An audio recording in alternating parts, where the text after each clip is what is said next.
In the ring we stand tall, words of blades that never fall, debate like warriors brave. Every thought we give and save.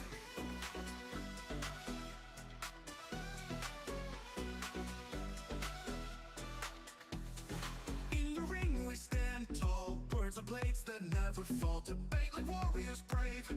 Every thought we give and save. Through the noise we cut clean, spirited mind sharp and keen. With a spark that lights the night, join us in this epic fight. Welcome to the Spartan Arena, where minds clash and thoughts gleam. In the heat of every word, truth and insight will be heard. Buckle up and take your stance. In this arena, there's no chance to escape the fight by lore. Dive in deep and search for more. From heartfelt talks to fierce debates, we explore what fate creates. Side by side we seek the light. In the dark our minds ignite. Welcome talks to fierce debates, we explore what fate creates. Side by side we seek the light.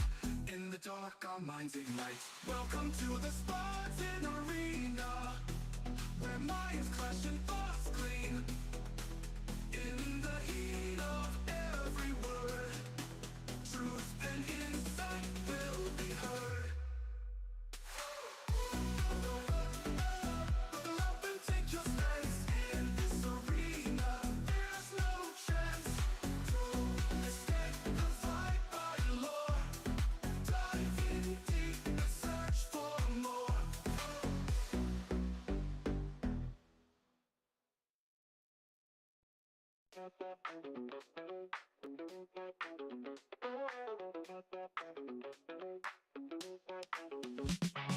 Welcome to the spot. It's time to ignite. Oh yeah. Operation Hangout. The feeling's just right. Chilling with the crew.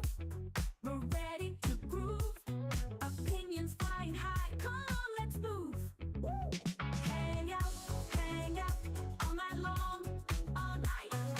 Laughing and debating, playing our song. Oh yeah. Share your thoughts, don't be shy. Don't be shy. Operation Hangout, let's reach for the sky. Let's fly. Pull up a chair, let's get in the zone. Voices blending smooth like a funky trombone. Oh yeah. Topics from the heart, making us think. With a twist and a shout, raise up your drink. Cheers! Hang out all night long, all night. Laughing and debating, playing our song. Oh yeah. Share your thoughts, don't be shy. Don't be shy. Operation Hangout, let's reach for the sky. Let's fly. Bring it down, shake it up, feel the beat. With every word we share, the circle's complete. Living loud, think it proud, that's what we do. Oh yeah. Join the club, come on through, we're waiting for you. Alright. Hang out all night long, all night. Laughing and debating, playing our song. Oh yeah. Share your thoughts, don't be shy. Don't be shy. Operation Hangout, let's reach for the sky. Let's fly. Hang out.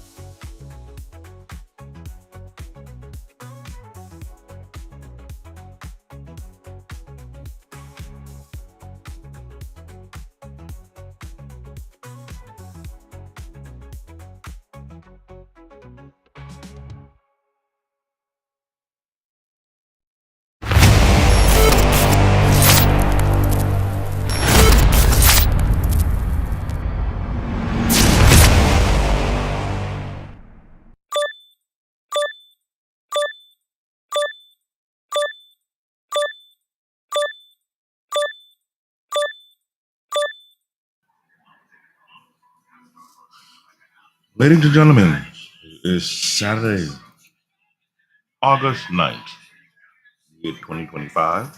On the weekend. Time for Aqua to hang out. How's everybody doing? Well, the main host is on a little vacation, so I'm taking over for tonight. And before we go any further, and what we'll be talking about, I want to introduce My co-host of the show today is the big elder himself, our big brother, Mr. Bennett. Hey, what's good? How, yeah, how you doing? I am doing How, well. How am I sound? you sound pretty good. Sound pretty, pretty Okay. good. And I'm hoping I'm sounding okay because I've been trying to make sure I get the right tweet, Now you're right tweet. fine. So how's your week been going so far? Well, I mean, it's travel season. I came in yesterday, Wow. late last night, hanging out today. Spend some time. I take my daughter to JFK tomorrow. She goes to medical school, so I take her out. I got to have it there by 7 a.m. and got a full Sunday, and then Monday morning I got a 6 a.m. flight back down to Georgia. So it's And just here's been the thing. Hey, you gotta go to JFK now. Everybody know that Mr. Bennett live in New Jersey.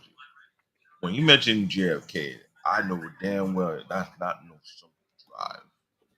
Either come in two or three different ways. Either coming through the back door into Staten Island and get to the UQE to go straight to the JFK airport, which is probably the more logical route to take hmm from New Jersey, or the one that sucked the most, coming from either Lincoln Tunnel or the Holland Tunnel, yeah, or yeah, whichever watch, depending on what yeah. happened with To traffic. get to either airport, either JFK or LaGuardia, and I must say this: the Belt Parkway, in my view, is the worst road in the world. Telling me, I mean, I cannot stand. Anytime I got to go to Queens or whatever, I dread, and I absolutely, and it doesn't matter the time. Maybe 3 a.m. in the morning. I think the last time I had to take my daughter to the airport, I think we left at 3, so it wasn't terrible. But the Belt Parkway is just, I mean, if you're a taxpayer in that area, I mean, you got to have yourself up in arms. I mean, abandoned cars, car parts, all over the place. It's like a war zone. I'm like, wait a minute. I mean, what are you guys doing out here? So it makes no sense. it been that way since the late '80s, early '90s. That was the Bell Parkway. I've been a battle since I remember my dad scared the living bejesus out of me. I want to say the F. I had to look for another word. When I tell you bejesus, I'm talking about you seatbelt on you in the back of the seat, you grabbing onto the back of your seat, you ain't in your back seat, you grabbing onto the door, Mhm. making sure whatever Yeah. type of maniac driving he's doing, you don't get flinged out. I mean, That's yeah. how scared I was. This man will know the pillar in between that prevent you from going to the other side. You found some unique way to drive on that to get to other cars. I don't know what was his hurry. And the Yeah, I thing can't about do it. it, the BQE, you know, this especially in Brooklyn, the one in particular, the BQE, for some kind of reason, is long overdue. Well, it seems That's like the there's a lot of problem. That construction going on, but it's like expressway has not been. it's constant construction. I mean, with all the things that are going, yes, I see they're building stuff, but it's like in never ending construction. Nothing's ever done. So I'm like, okay, I'm hoping all this construction is meant to improve the roads or the roadway or the time of your commute or whatever it is that you're doing. But it just seems like it's just non-ending. And there's like, okay, what's the goal here with all this? I see all the scaffolding and I see all of the bridges going overhead and roadways overhead. I see all this stuff. Okay, what is the end goal? How does someone pitch this to say, okay, in 5 years we're going to reduce congestion by 20%, something like something, but I just don't see any end in sight for that. But that's way off topic. So I can get I into a know. long rant. But No, again, let me tell you something. I'll anything be on. involving JFK or LaGuardia, I'm just like, why can't you fly out of Newark? But unfortunately, they don't have any flights that I'll go tell to you this though. Grenada, The direct flights BQE, anyway, going out of Newark. So. the BQE was not fully completed. For what I found a documentary about it, they kind of like rushed the project. And when it was like, okay, hold on. Tell me they rushed the project, wasn't properly completed. Then on top of that, they have all these so-called interval maintenance construction. Hey, Eric, how you doing? Glad you're here. I was scared because there's a lot of things I didn't know about Brooklyn. Got to find out more about it because Brooklyn itself went through a lot of transformation over the many. You see how Brooklyn went back in the 1800s, then to the 1900s, coming into the modern time, what it is like Now you start to ask yourself, how the book can survive all this? That's the real deal. Other than that, I'm glad you were here. I'm sure you will have to wake up nice and super early for your daughter because I'm gonna be praying for you. So, phew, that'll be a long drive. Yeah. Yeah. And JFK So is not a simple airport not to go through. Oh, Wally, okay, let me see. I will drop the link in the chat because I thought everybody got the text message location, so I'll drop it here, Wally. Click on the link and drop off. How would I put this? Either way, if you're coming to JFK Airport, you're coming to LaGuardia, please, if you know your flight time, I will say, depending on your distance, put an extra hour. I'm serious. Ladies and yep. gentlemen, if you are traveling and you have to fly to JFK LaGuardia, I'm telling you right now, do not take. I don't care what your plan is. Put an extra hour into your scheduling and come a little much earlier than expected. You never know whenever there's a construction going to take place along your way there because they're constantly either modifying or repairing or cover up a botch work that they did notice that it end up happening. That's Mm, always been the case. yeah. And that is crazy. So I'm telling you guys, please don't overdo it.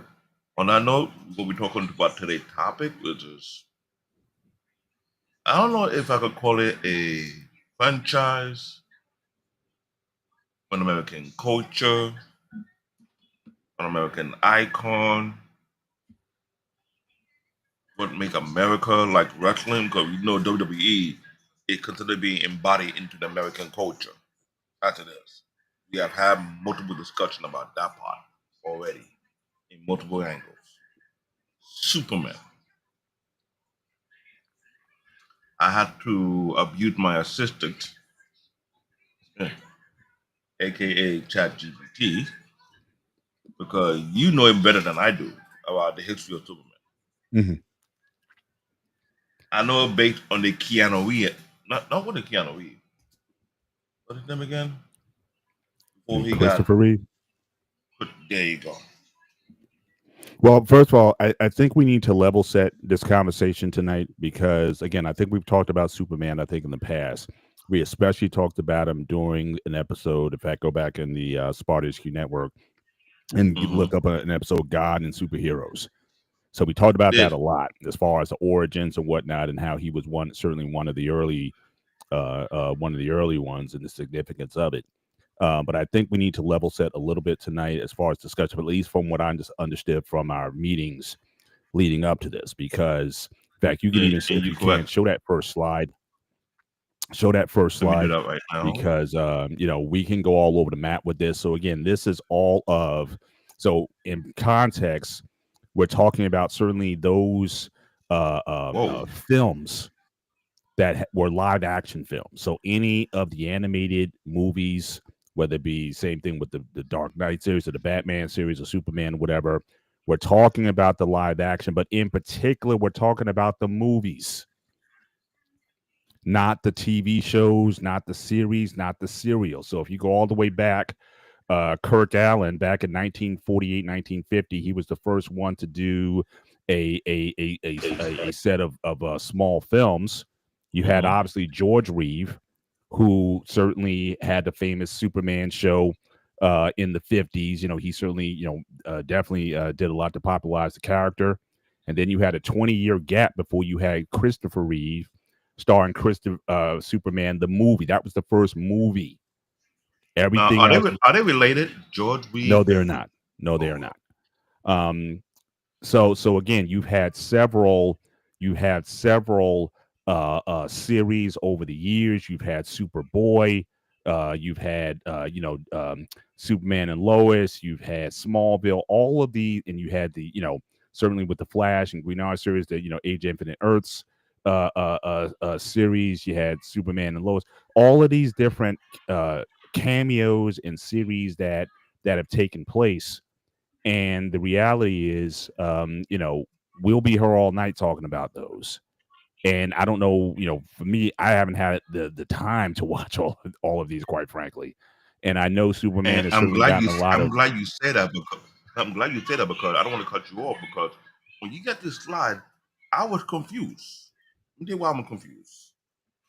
I know about Christopher Reeve, the movie part of it. I recognize George Reeve. Jane Ham Newton, I never seen his part of Superman. That is new to me.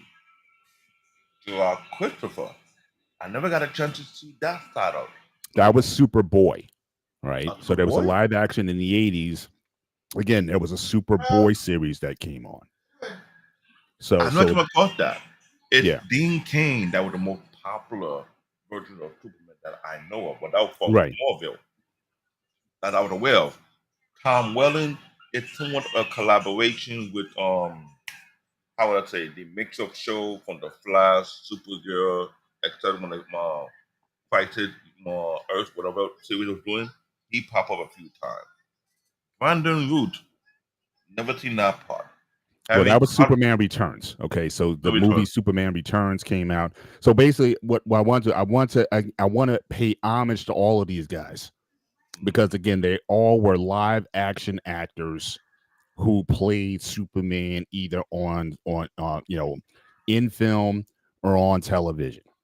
So I want to acknowledge those guys before we get started. But again, if the conversation will get too heavy, so what I decided to do was limit the discussion because these are the Mm, four actors who played Superman in a movie. So we're talking about the movie franchises, makes sense. not the series or whatever. Smallville, you can go several shows on that one. All right. It just gets Mhm. too much. It gets way too complicated. So we're going to be dealing with it. Yeah. So we're going to be dealing with these recent entries, right? So again, you had obviously Christopher Reeve, Superman 1978, Superman Returns 2006. That was Brandon Routh, and that was essentially a sequel to the original Superman movie, or at least Superman 2. It's either a sequel to Superman or Superman 2 that came out in Mm, 1980. Man of Steel, Henry Cavill, that film and that franchise, with the Justice League films, and again, that's mhm. again, people are kind of, it's like a mixed bag on that. Even when you take in the director's cut that came out doing, I think in 2021, And why? again, there was a lot of controversy with that one, but it's a totally different film. If you haven't watched the director's cut of the Justice League, you owe yourself to do that because it's a very different film. I would say that. So it's worth watching if you haven't. And then obviously the most recent entry came out earlier You can, last month was again Superman 2025. David Cornsweat is the new Superman. So hopefully everyone's I got a never, chance to see these. If you not, I haven't got haven't, the chance then to see the latest one. yeah. Yeah. So that one again, I think the movie's been out enough. I would say this. If it's past spoiler, like I'm typically not a spoiler guy until at least for the first couple weeks. But I mean, at this point, if you haven't seen it, I mean, there's spoilers all over the place. So if you haven't seen it yet, then if I And I give get away that. spoilers tonight, I would say turn off if you intend to see it, and if you don't want to hear about spoilers, then I would say don't, good night, have a good night, and we'll see you next week. All right. If you don't want the spoilers. But if you don't care about it by this point, then by all means stay on. So, but these are the four that actually had a movie. Now it's interesting. I go back. There was actually an attempt back in the 90s. So I got Nicolas Cage 2023. There was actually an attempt. Tim Burton, who did the original Batman 1989. There Hmm. was a concept in place. In fact, they had actually go look at YouTube. They had test runs of Nicolas Cage as Superman. They had him in a Superman costume. In a way, I'm glad they didn't do it because, again, Tim Burton doing Batman is one thing. I wasn't looking forward to a Tim Burton Superman. At least, and just looking at the costume and whatnot, I was just saying to myself, no, I'm not. I wasn't feeling it, or certainly where they were trying to go with it. So I'm glad that didn't get made. But he did have a cameo in the Flash movie from 2023 as Superman, Nicolas Cage. So so that is why he's on this list. So yeah, technically he kind of had a role in it, but the original, going back to the 90s, they were actually thinking about a Superman film to go along with the Batman films. So you had Batman, and then you had Batman Returns, that Mhm. Tim Burton franchise. They were actually, I don't know if they were trying to do a Justice League series then, if he introduced Superman and then Wonder Woman and all. I don't, that might have been the grandiose plan, but for some reason it fell by the wayside, and it didn't come off. But I just wanted to acknowledge that certainly Nicolas Cage, he was in consideration, but it didn't make the cutting room floor. So it's these guys and their movies that really are, when I understood from the meetings that we had, this was going to be the basis of our discussion. So I want to keep And I, Smallville out and of I, it. I totally And I want to agree. keep all I these totally other agree. things out of it, because we can go all over the place with it. I know, and I totally agree. Because I'm focused on the movie aspect of it. Yeah. Because Keanu Reeves was considered to be what you will ever, I believe, agree with me, with the poster child for the Superman movie franchise. And he seemed like he embodied it until that incident that happened when he got paralyzed. On horseback riding incident. Nobody thought that was going to happen quite the way. There was a lot of movie he did. And we thought there would be more movies coming after until that incident. Yeah. And when that thing happened, it's like maybe I'm wrong in this, but it's almost like they gave up hope to see any more Superman movie because of his injuries. So the man carried like how many? He did like what, 3 or 4 movies? If I'm correct. Who is this now? Christopher Reeve. He did 4 Superman movies in total. And quite frankly, 3 and 4 were, certainly big departures. 4, especially, that was almost one that, why did you make this film? But he was in a position where, again, unfortunately, even though he was like, perfect. I mean, look at him now. I mean, just like perfect. If you were going to cast Superman, that's central casting right there. The casting of him. But unfortunately, he got a bit typecast as Superman, and he really didn't have a lot of projects. He didn't do a lot of things outside of that. He had a couple movies that he did, but the bottom line was he was desperate for money. And so they called him basically out of retirement, so to speak, to don the cape again for Superman 1987, Superman 4, Quest for Peace, and it bombed. And it was like, for a while people were like, well, will the Superman franchise ever recover from that, because of how poorly the movie did? But again, it was there. In fact, even after the first Superman movie, first 2 movies, because Superman 1 and 2 were actually for the most part shot together. There was like Really? 75% done. Yeah, they were shot together. Richard Donner shot both films together, but Wow. Richard Donner was let go halfway through. They shot like 75% of the film, and Richard Donner got into I guess, a dispute with the Salkinds, Ilya Salkind, and those folks, the producers, the executive producers. They let him go. Tim Lester comes in, and they reshoot some things and finish the film.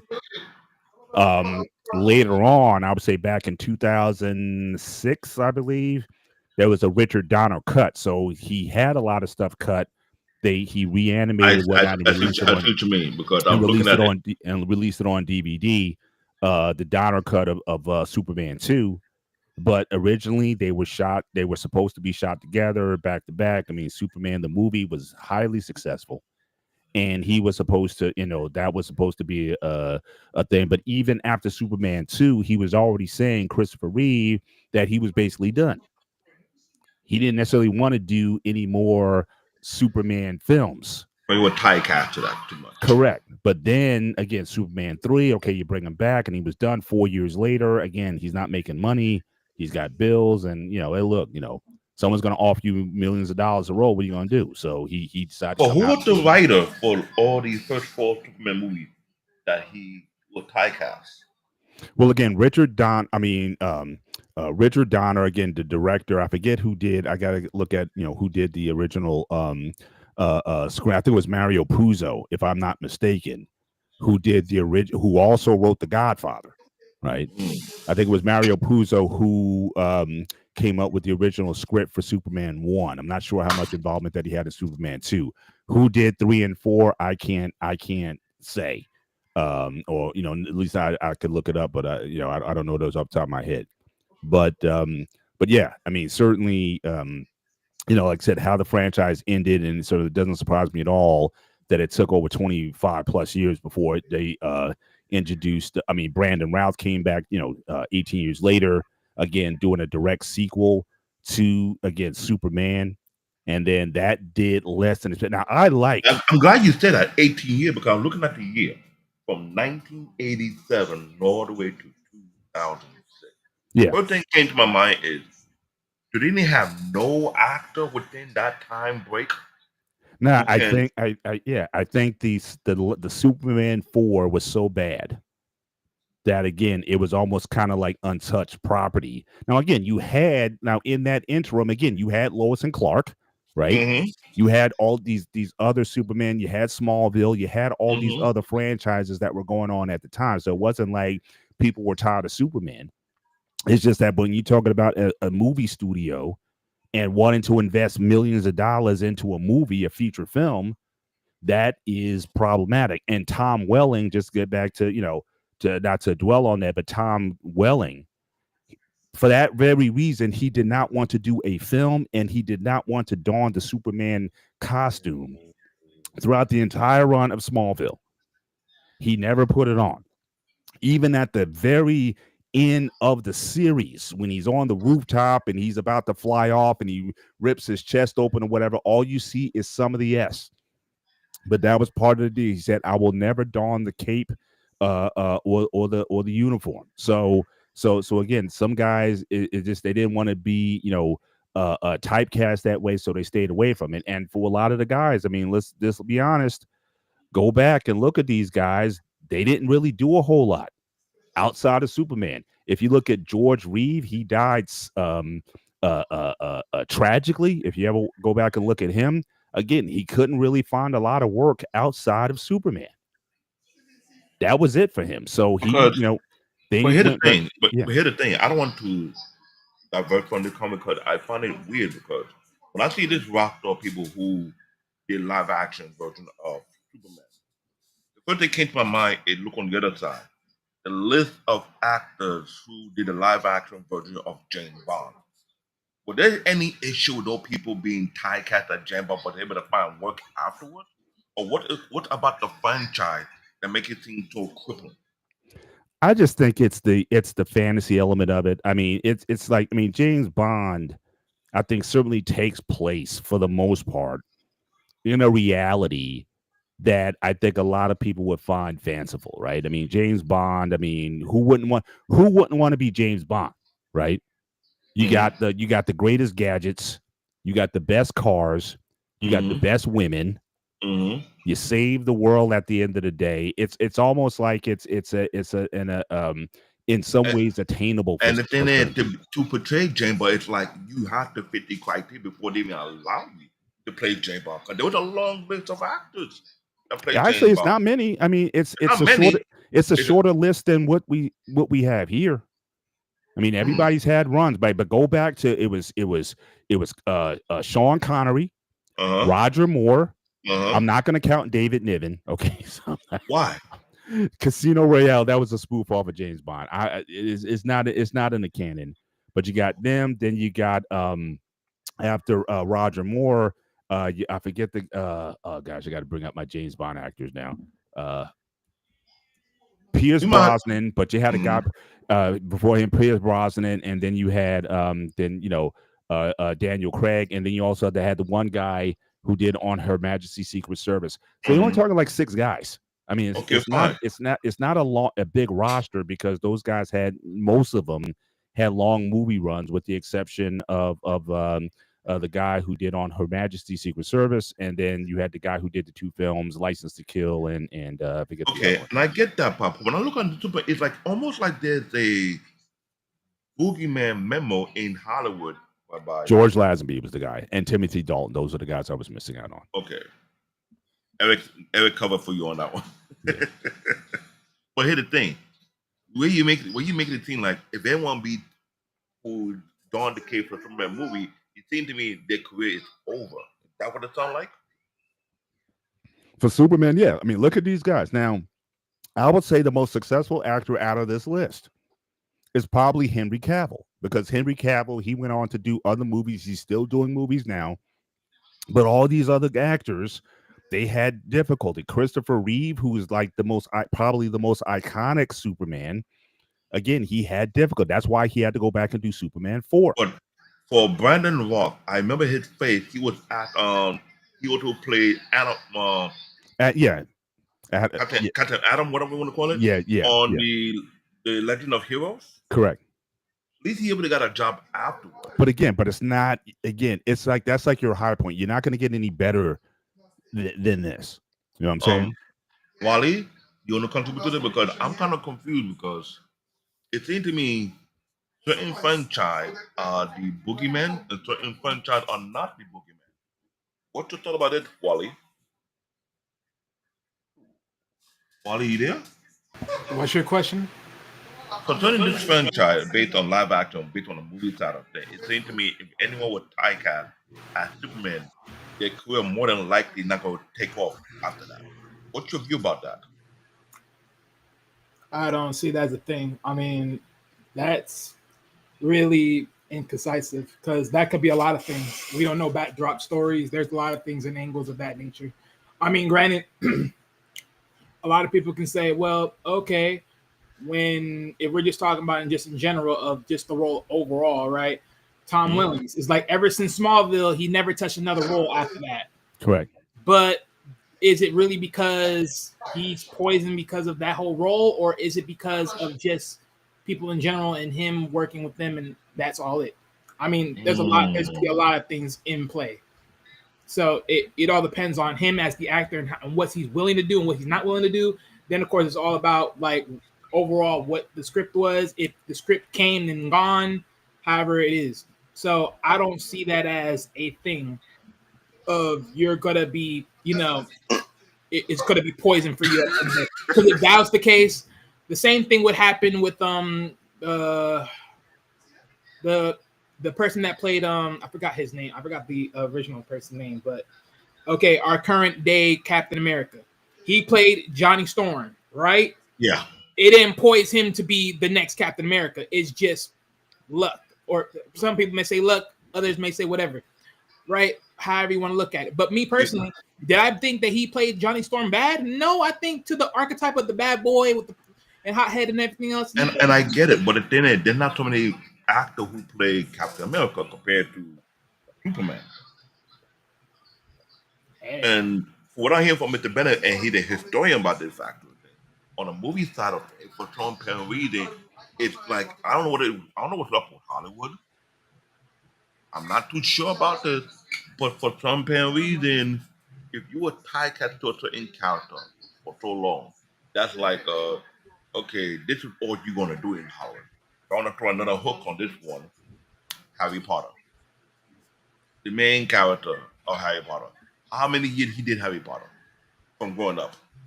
Yeah, he did He a was lot. almost But he actually looked like Harry Potter. That's the difference. But my thing is the difference in between why there's more of this and why there's less of every other hero is because what you mentioned earlier, Superman, as far as DC, is one of the main steeds. So of course you're gonna see more of this. Same way with Batman, you're gonna see a whole lot of Batman. It's the main steed, right? I mean, if you told me right now, name the top 5 DC heroes, most of the top 5 hasn't been in movies like that, other than Superman and Batman overall. So, hey, I'm trying to understand this boogeyman mentality about Hollywood when you get typecast to a certain character. Right. That's like. But I honestly I do think it has something to do with the role. I mean, because again you're playing for the most, again, in the minds of, I'm talking Gen Pop here, not true fans or whatever. You're playing a kid's role basically. It's almost like you're playing a character like on cartoons on Saturday mornings or something like that. That's like Michael Jamal Warner when he did Steel for so many years, and he joked about it, say that it's hard for him to move from the image of him being Steel for the comedy show, but he was successful afterwards. Yeah. So I'm trying to understand. But not everybody. I mean, look at everybody else on that show. It's not like all Keisha Knight Pullman and not all of them went on to do other things. It was good. I'm glad for him that he was able to branch out. But again, you see this with a lot of child actors. Once you reach your limit, Emmanuel Lewis or Gary Coleman or any of these guys who play kids on TV, not all of them go on to do things. Now, Ralph Macchio might want to be one of the few who was on 8 is Enough. Yeah, y'all too young for that show, but 8 is Enough. Back in the day, he went on to be Daniel LaRusso and Karate Kid and all that kind of stuff. But again, how much work being did successful afterwards? Yeah. Okay. So again, it's rare. But so again, I think typecasting is a real thing.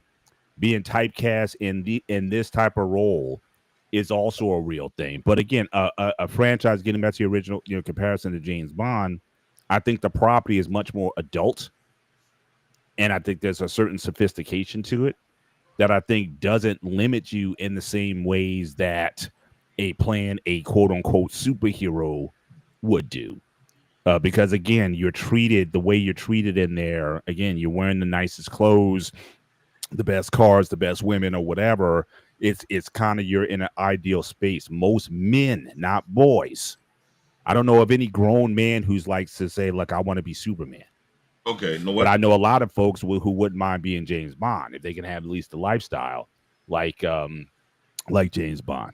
So I don't think what's called Angel Heart. Correct me from I think she did some movie, some adult film. It wasn't an adult film, but it was something that obviously that certainly she stepped away from the Cosby Show for a while. I remember that, and then she did different because she was on a different world at that point. Once she did that movie. She was basically gone. She really wasn't there anymore. So I think that was a major, because again, Cosby was trying to promote like family value type of show. I think that movie that she did some nude scenes in there, whatever, and he was like, "Nah, we can't have that on what I'm trying to build here." So she had to sort of depart from the show. She came back, I think, years later, but it took him a long time to kind of make up for that, because that was he was totally against her doing that type of film. And she decided to do it anyway. So that's a totally different thing. But again, a lot of these child actors, a lot of these actors who play these type of roles have difficulty moving on, especially if they want to do like serious stuff, because nobody can look at them outside of when the first time when you see them, they do. Okay. What was Angel Heart? Yeah. So I know Mickey Rourke was it. Yeah. So that was the movie. You're correct. But I'm just saying. But that was because of the adult nature of the film. It did not fit what Cosby wanted to do, and she didn't do a whole lot of work after that. So again, I'm saying that, and she might, and a lot of people, they'll try to take the risk to do something like that. They'll say, "Oh, look, I'm typecast as this kid or this goody two shoes. Hey, let me do something totally off. Let me play a bad person. Let me play a villain. Let me do some nude scenes. Let me do something to break out of this kid image I have." You see it with musicians also. If you were one of these kid musicians growing up and you got this bubblegum image, now you say, I gotta do more sexier, raunchier songs. I gotta do more image. I gotta do more things. And I get that. Yeah. Now, from the lady's point of view, we have White Food Podcast. She said Christopher Reeve and Henry Cavill were considered the best actors for the franchise. Yeah, but I would have to agree with that. Yeah, I mean, I would certainly say that. First of all, I'm a big originalist guy, right? I think it's just like, for me, it's just like Wonder Woman. Linda Carter was and always will be Wonder Woman. I know Gal Gadot, she did a good job, at least in the first Wonder Woman movie. Boy. But Linda Carter, Wonder Woman 1975, that was my first crush ever. She will always be Wonder Woman. There will be nobody else on that level. So I tend to, just me personally, I tend to have an affinity for first. And I got to tell you, I mean, Superman, the movie, let's not just talk about Christopher Reeve, because Christopher Reeve wasn't even a known actor at that time. I think he was doing some soap opera or something like that, but they wanted to go with somebody who was relatively unknown, right? Because the whole idea and the way they promote, if you look at the original trailers and the teaser trailers coming up, they were, nobody's like, who's Christopher Reeve? Nobody really paid attention to the guy. And the guy was a relative unknown. He was a good friend of Robin Williams, and I think they studied at one of those Ivy League schools together. They did a lot of improv stuff. Him and Robin Williams were like best friends. And it was actually, he got clowned actually when he was offered the role for Superman, because it's almost like, okay, look, you're selling out, because we're kind of true artisans, and Superman, that's like kiddie stuff or whatever. Again, this is from his peers. Wow. So Okay, no, hold on, time out. So when I hear that now, here what comes to my mind. Another actor who did something almost close to similar. I'm not sure they fall in the same category. Iron Man, Robert Downey Jr. That franchise catapulted his career. Am I correct? Robert was a pretty good commodity. I mean, he was kind of in. I mean, he was an established. He was an established actor. He wasn't a nobody. He had trouble. He had struggles offset. Yes, he did. Mm-hmm. Then when he came back, and did Iron Man, the first Iron Man movie, that catapulted his career. Let's be real. Then while he was doing the Iron Man franchise, he did one of my other favorite franchise, Sherlock Holmes. Now, to me, I hope while they think I'm correct on this part, I feel like he was more Sherlock Holmes than Iron Man. There were two different franchises with two different strong fan base. Who? He put it off. Am I wrong, Wally? Who? Robert Downey Jr. Okay, what about him? To me, I felt he was more of more Sherlock Holmes than Iron Man, where he portrayed the character. Now he doing Doctor Doom. I was like, okay, he doing something. And this fall in the same category like Superman, if I'm correct. But I don't know. Please let me know if I'm correct here. Based on theme. What analogy are you aiming at here? Okay, Superman is a particular type of franchise where people consider the kiddie based on the age, because Superman is based on the comic book. Iron Man is also based on comic book. Okay. Yet he expanded the franchise based on his creativity, how he portrayed the character. But to me, he wasn't hurt by that. Correct. Who wasn't hurt by what? He's basically Robert Downey Jr. was not hurt as far as being typecast and playing Iron Man. Okay. So I'm trying to understand what is up with these comic book IP franchise whereby if you talk about a particular character, that's the end. I need to make an understanding of the culture. Okay, well, I'm so lost by your analogy here, because Robert Downey Jr., if I'm not mistaken, before playing Iron Man, he played Sherlock Holmes, correct? I believe so, yes. So if he played that beforehand, then what are we talking about here? But when he came back and did the Iron Man franchise blast off. For the first Iron Man movie, they did the second Iron Man movie, then the third and the fourth. But while he was doing that franchise, we went to the Avenger franchise, which added more. He was typecast as Iron Man, heavy on that. But he also did Sherlock Holmes, which to me was my favorite franchise. But I like the character creation and the depth that he put into that. I felt he's more relatable, more recognized. Because look at Iron Man, the characteristics of Iron Man. Are you trying to say, like, as far as characteristics, he's more in lock with Sherlock Holmes than Iron Man? I'd say I can't say he's in lock. He did Sherlock Holmes better than he did Iron Man, but somehow his career is not affected. So we're talking about being affected. Yeah, but hang on, Wally. Just to correct the record, Sherlock Holmes came out. Iron Man came out in 2008. Sherlock Holmes came out in 2009. Okay. So he didn't do Sherlock Holmes before Iron Man. All right. Well, even then, so. Because I'm trying to understand, because it seemed to me anyone who do according to the IP of Superman, if you don the cape and everything, it's like almost like besides Henry Cavill, he escaped it. Anybody else? Like I don't understand what's up with the comic book IP. What does that do with anything? Again, we don't know these backdrops, so that's what I'm saying. Like, yes, it may seem like the one where they touch and don this, and then they go down. But did they go down because of that role, because of this, or did they go down because the works that they were trying to get into just didn't fit their mold? Because again, we also got to understand, even if they go out there and go get certain roles, they may not fit the role, and there's someone better for the role. So again, what are we talking about here?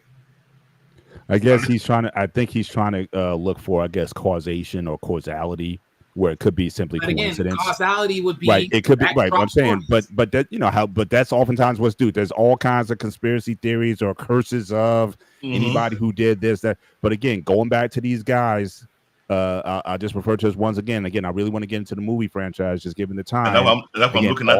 All of these guys, either you haven't heard of them. Now, Dean Cain has been making news as of late because of his criticism of the last Superman film. He thought it was a little too soft, I guess, and he's getting a lot of pushback in social media because of his criticism of I guess David Correns Swint's Superman. So that's the only reason why he's being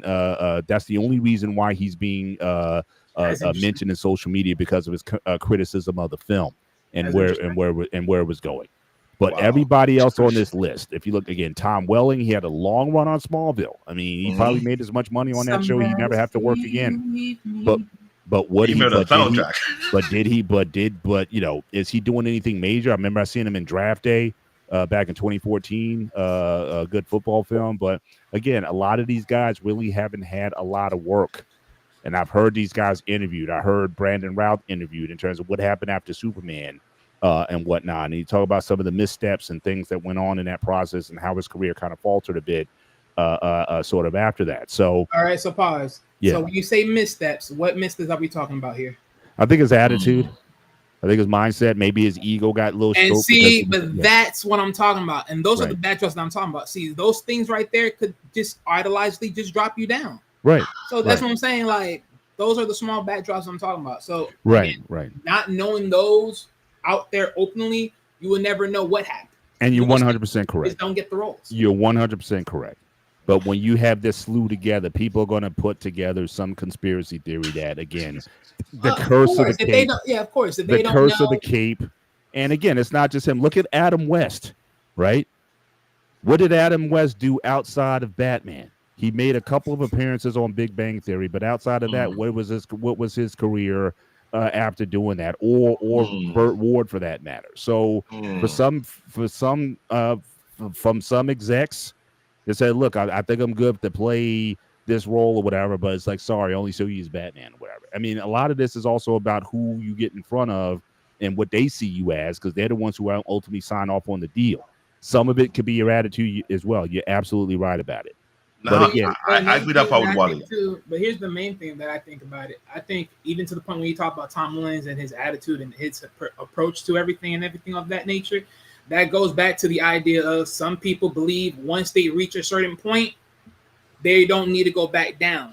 Meaning, so for instance, let's say for instance, Henry Cavill. If Henry Cavill magically were to start getting roles for TV roles, but it's only like for TV series or something like that, if you feel like you're too above that, then yeah, guess what? Your career just gets stumped because you believe you're too above it. When in reality, a TV show can easily be as popular as a movie. True. But I know for a fact, Tom Welling specifically said at the beginning of Smallville, he did not want to wear the costume. He would do the series, but that was a contingent that he put in there that he didn't want the costume. So again, if he didn't think that the costume would hurt his image, just like it might have done George Reeves or Christopher Reeve for that matter, then why would he do that? See, or why would he insist that without even trying? But see, right there again, and see, that's my thing. If he said it right, he didn't want to don the cape and the suit because he didn't feel like he would be trapped in an oasis of being under the Superman mantra for the rest of his life. Then honestly, why did the role at all? If you don't have that belief in yourself as an actor to even play the role, let alone to arc the role, then you should never did it in the first place. We'll even go beyond that, Wally. Well, why would they even offer? But wait a minute, I'm the producer. I'm the executive producer. Why would I even offer it to a guy that wouldn't do that? And what's the point? But you know what? Here's the thing, because think about it. In a lot of sense, if now that we heard that, then here's the plot twist. The plot twist is, shouldn't Smallville had ended early to the point that they were quote unquote about to ship the idea of putting on the suit. Meaning he should have been ushered out and someone should have been ushered back in. Meaning get somebody brand new. They didn't do that either. So that's my whole point. And so the fact that we constantly keep seeing that's not how it works. But let's be honest, in acting, technically it is. Seeing how much people have literally shipped and moved on and switched out of positions just because. We've seen this time and time again. Like Pinabella did that a couple of times. The reality is, Living Thing did that a couple of times, but while they do got a point, he made it seem that cape came like a curse. That means someone must be doing that rumor. If you don the cape, you tie a cat to be locked down to that. Any other career that could come down. So, and he might have had good reason just based on the two most iconic Supermen up to that time. Were the two Reeves. Because again, George Reeve came on at the birth of television. The Superman show from 52 to 58, that was like must-see TV. That really popularized Superman throughout the country and worldwide. There you go. And Superman the movie like went out of the stratosphere. So hold up. So the two guys who really popularized the franchise, those guys couldn't get work. Again, it may not be true. It may not be causal. It could be other factors. As you said, George Reeve had a major drinking problem, from what I understand. So again, there could be a lot of factors in play, but he made a calculation that I don't want to do this because I don't want my career stunted, whether it be based on facts or just coincidence. But he made that call. But think about it, for Tom Welling to come into the role as Smallville, he must have felt there was a superstition being played about without Dawn the Cape. And who spread that rumor to him? I would like to know too, because if he would have put that clause in, that means he must be superstitious about it. But even then on a superstition, it still goes back to the person. Because, okay, fine. If you told me just straight flat out, you wouldn't want to don the cape and the suit because of the meaning and the usherance of that, then I have to sit here and ask yourself one thing, and I'll get to you, Eric, as soon as I get the statement. But I'll have to sit here and say this, right? Okay, if it's me and I'm bodying Superman, I know what this entails. Because, of course, what does it entail? Hope, courage, whatever else of the ethos of that is Superman, that it inspires, right? So, of course, you're going to know that it inspires so much more in a highly in-depth of a character to give off from yourself. It's not going to always be this courageous person. And plus, this goes a long way, right? Because Superman's a very dynamic character, because he moves off as a goof, even though he's a strong alien being. But then, and because of this weird dynamic, you have to really, really be good at what you do, because it entails so much things, right? But when it even comes to wearing just that suit alone, that suit is the commonary tale of saying, okay, now you have to breathe the high meaning that is Superman, which is that suit, which is that S on your chest. And now you have to really drive in that hope for a new world, a better world. And how do you do that? Now, again, based upon that role, if you can't measure up to that, I get it. But most cases, no one can. And that's what I'm saying. To me, I don't care about the whole ethos of, no one else finds a job. Oh my God. Like, okay, look. It's because you just can't live up to the role. Now, she have a unique... Well, wait a minute. What reference is she referring to? What if they did... Remember, three Supermen. They did do three Supermen. If you're talking about the Christopher Reeve, there were 4 Superman films. And then if you look at Man of Steel, again, they didn't do individual movies, but you did Man of Steel, Batman versus Superman, and the Justice League. So you can say he was in 3. And they did Man of Steel too? No, they did not. What you're referring to is the last Spider-Man movie where you have all 3 Spider-Man coming together. Put them all together. Like, so again, so in other words, we'll have another. What do you call it? Multiverse movie. I'm sick of multiverse movies. I don't want to see anymore. I'm done. They did it already. Honestly. I'm done. So I don't need to see another. No, I'm done. They already did it. I'm out of the, and they actually did Technically, that with the Infinite Earths. That's yeah, why the they brought television Brandon TV Routh series. back. They didn't Mhm. put them all together per se, but technically they did it. Yeah, so Tom No, Welling, Brandon Routh, Mhm. a lot of these guys, they were all in the same that Infinity And Infinite Tom Earth Welling did series. the part that he didn't have his power. He did like a dad. Yeah, but Oh, he he wouldn't technically put, had but his he power. He wouldn't, just had his strength. right? But he didn't put the suit on. He did No, not. no, do well, that. no, because at that point he had in that timeline he sacrificed his powers just for the sake of his kids and all that stuff. Mhm. Well, he still had it though. But I'm just saying. But yeah. Well, yeah, but that's how they sold it. Which, All right. Let's get into, because again, we like I said, we can talk about the conspiracy theories and the series. Like I said, I didn't want to spend a ton of time on the series. I really want to hone in on The the movie. movies. And And again, I don't know, Wild, if you've seen and that's what we're digging in on. if Because you've seen the latest Superman movie as of yet. But certainly, Eric, that's interesting. What do you I seen the preview of the latest movie, and when they brought more crypto into the scene, I was like, I gotta watch this movie. 'Cause I might be way too critical because of the IP, because of the comic book, so to Right. speak. And I'm thinking, if they're doing that, then you might well just, I will say it, I want to sound rude, but if you're gonna do that with David Coates, that's how to pronounce his last name. About where we do the whole franchise using him to replace Christopher Reeve, because Christopher Reeve embodies of that old era. We in the modern era right now. So if you will have him and you introduce crypto, then you might well flush out 2 or 3 more Superman movies with him. Mhm. So to speak. Yeah, I think they're definitely looking to build a.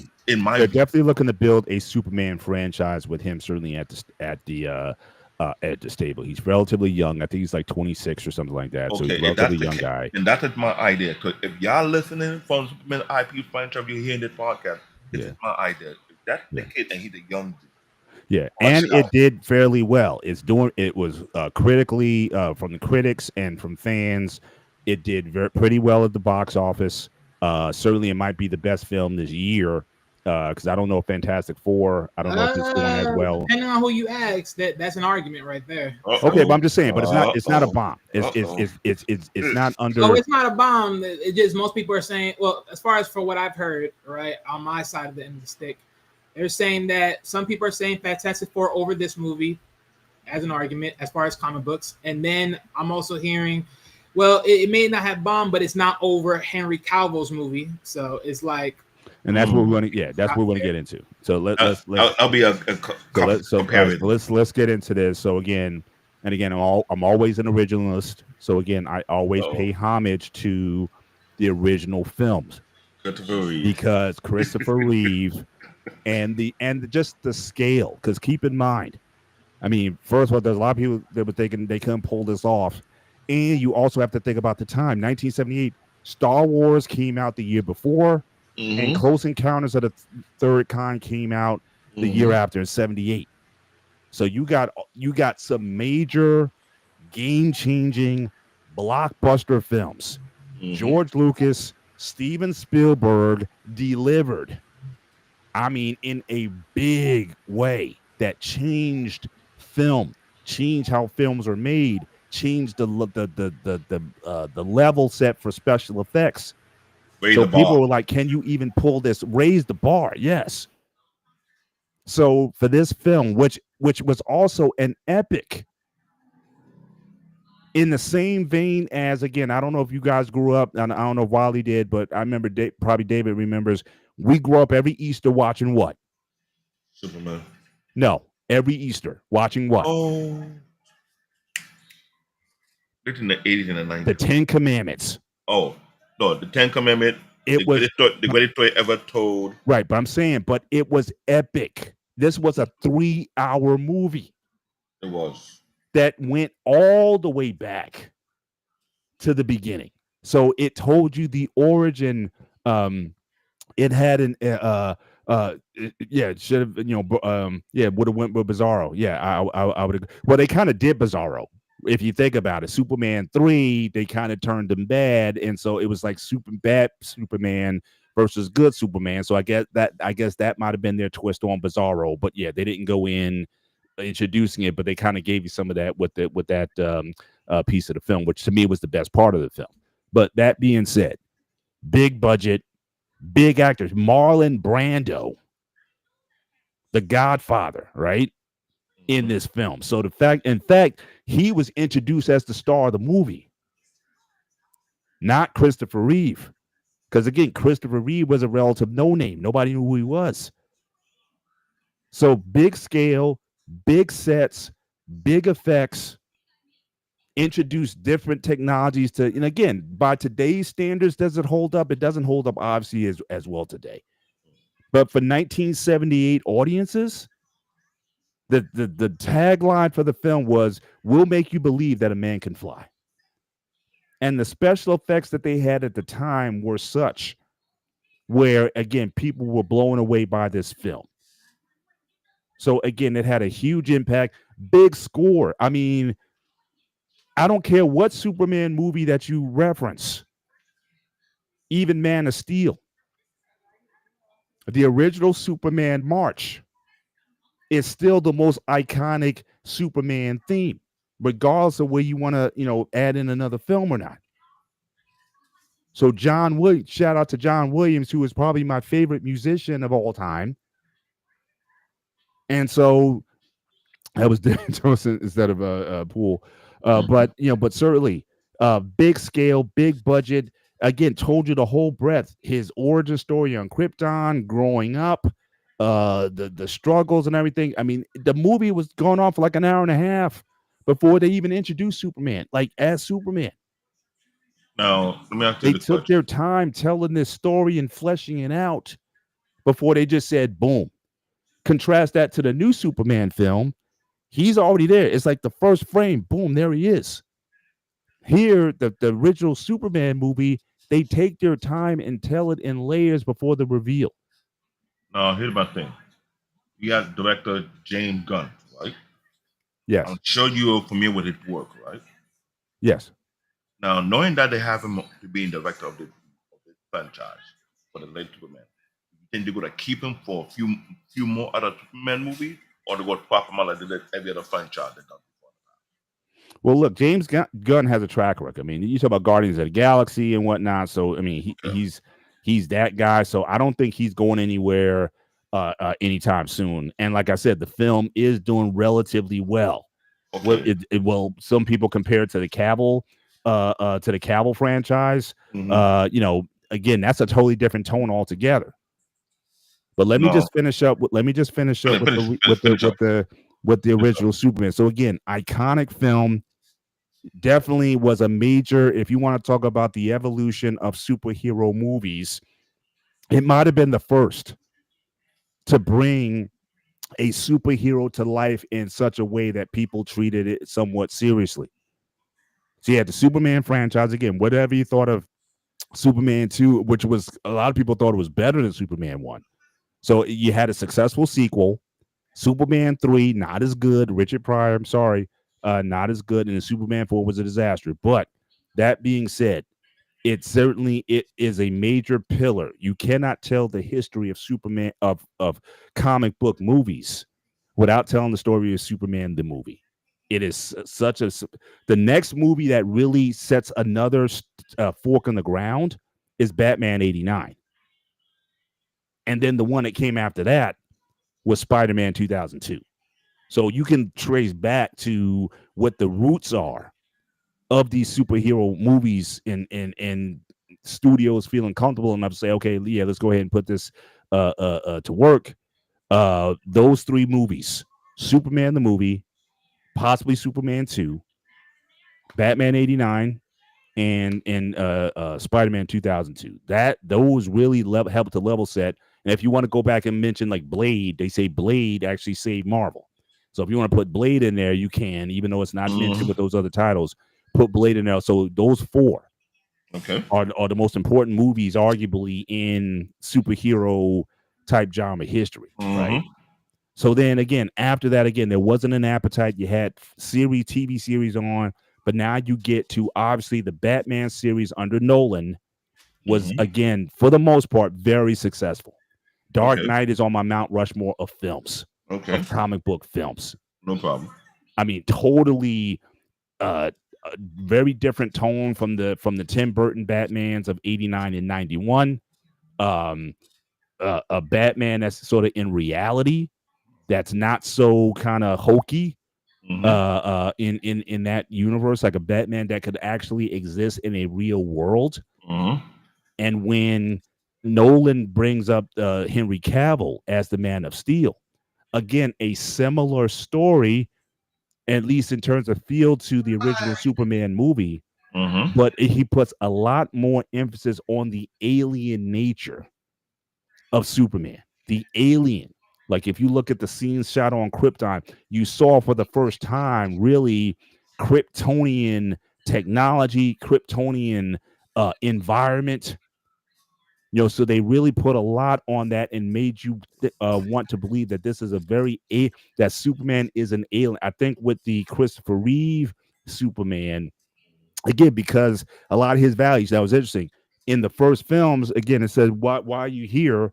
They said, you're here to fight for truth, justice, and the American way, which in the 70s, as cynical as people were in the 70s, especially after coming out of Vietnam and out of Mm-hmm. Watergate, people would have been like, what are you talking about, the American way? The same theme was done with the George Reeves Superman show. They say that in the opening theme, the opening Mm-hmm. credits, he's there to fight for peace, justice, and the American way. Mm-hmm. So that was still a thing. By the time you get to Brandon Routh's Superman, I didn't skip over him, but by the time you got to Brandon Routh in 2006, they took the American way out of it. Mm. But nevertheless, though, it was basically a successor to the Superman Christopher Reeve franchise. Okay. A lot of people thought he looked so much like Christopher Reeve that they were saying, were they related? Okay. So again, I think Superman Returns, again, a decent movie. I thought it deserved a sequel, but a lot of people, even then, they thought that it was too romantic. They thought it was, and the way they was kind of shot, Superman, they kind of made him look like he was a perv to an extent, because he'd be at Lois's house listening in on conversations, using his X-ray vision in the house or whatnot. Again, people's sensibilities, I think, changed certainly by 2006. So he's kind of like this guy. He's got these powers, but he's creeping around on Lois or whatnot. So a lot of people didn't like that. I mean, women especially felt he's kind of creepy.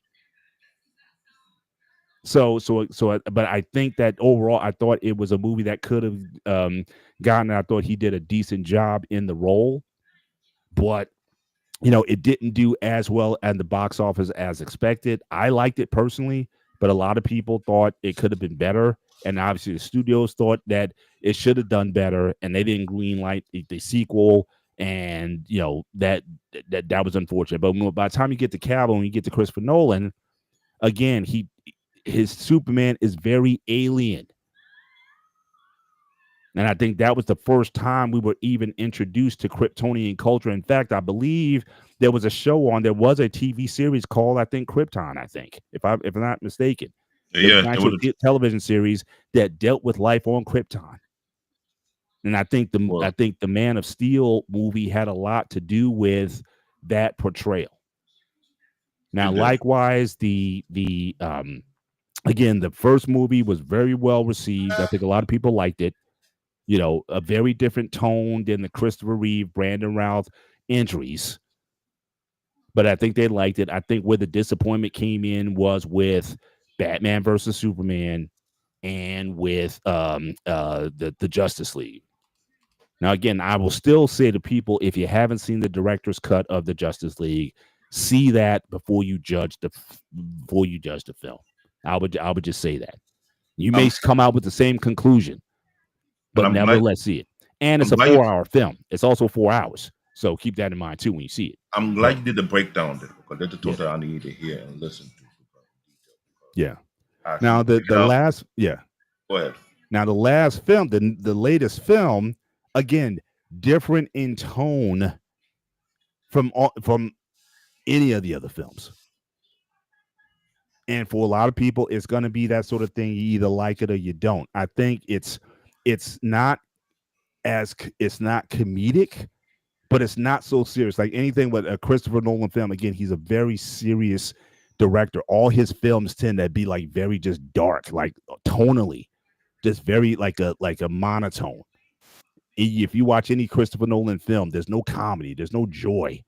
It's just it's just situations, and it is what it is. But there's very little humor in a Christopher Nolan film.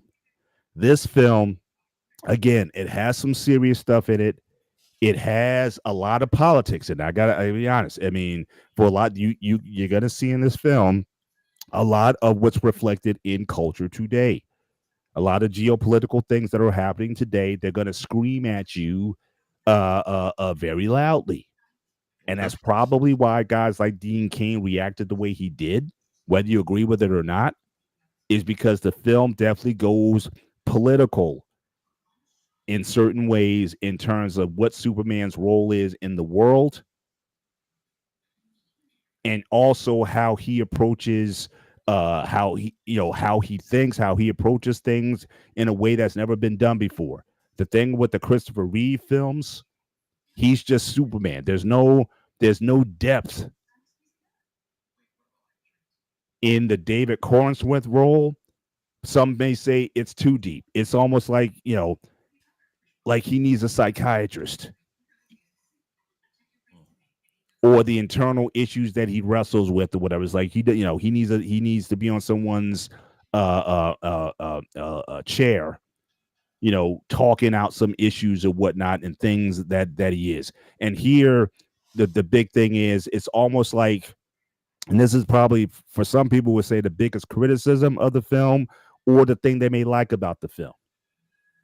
The Superman that David Corenswet plays strives to be human. The Christopher Reeve Superman, everyone's trying to be Superman.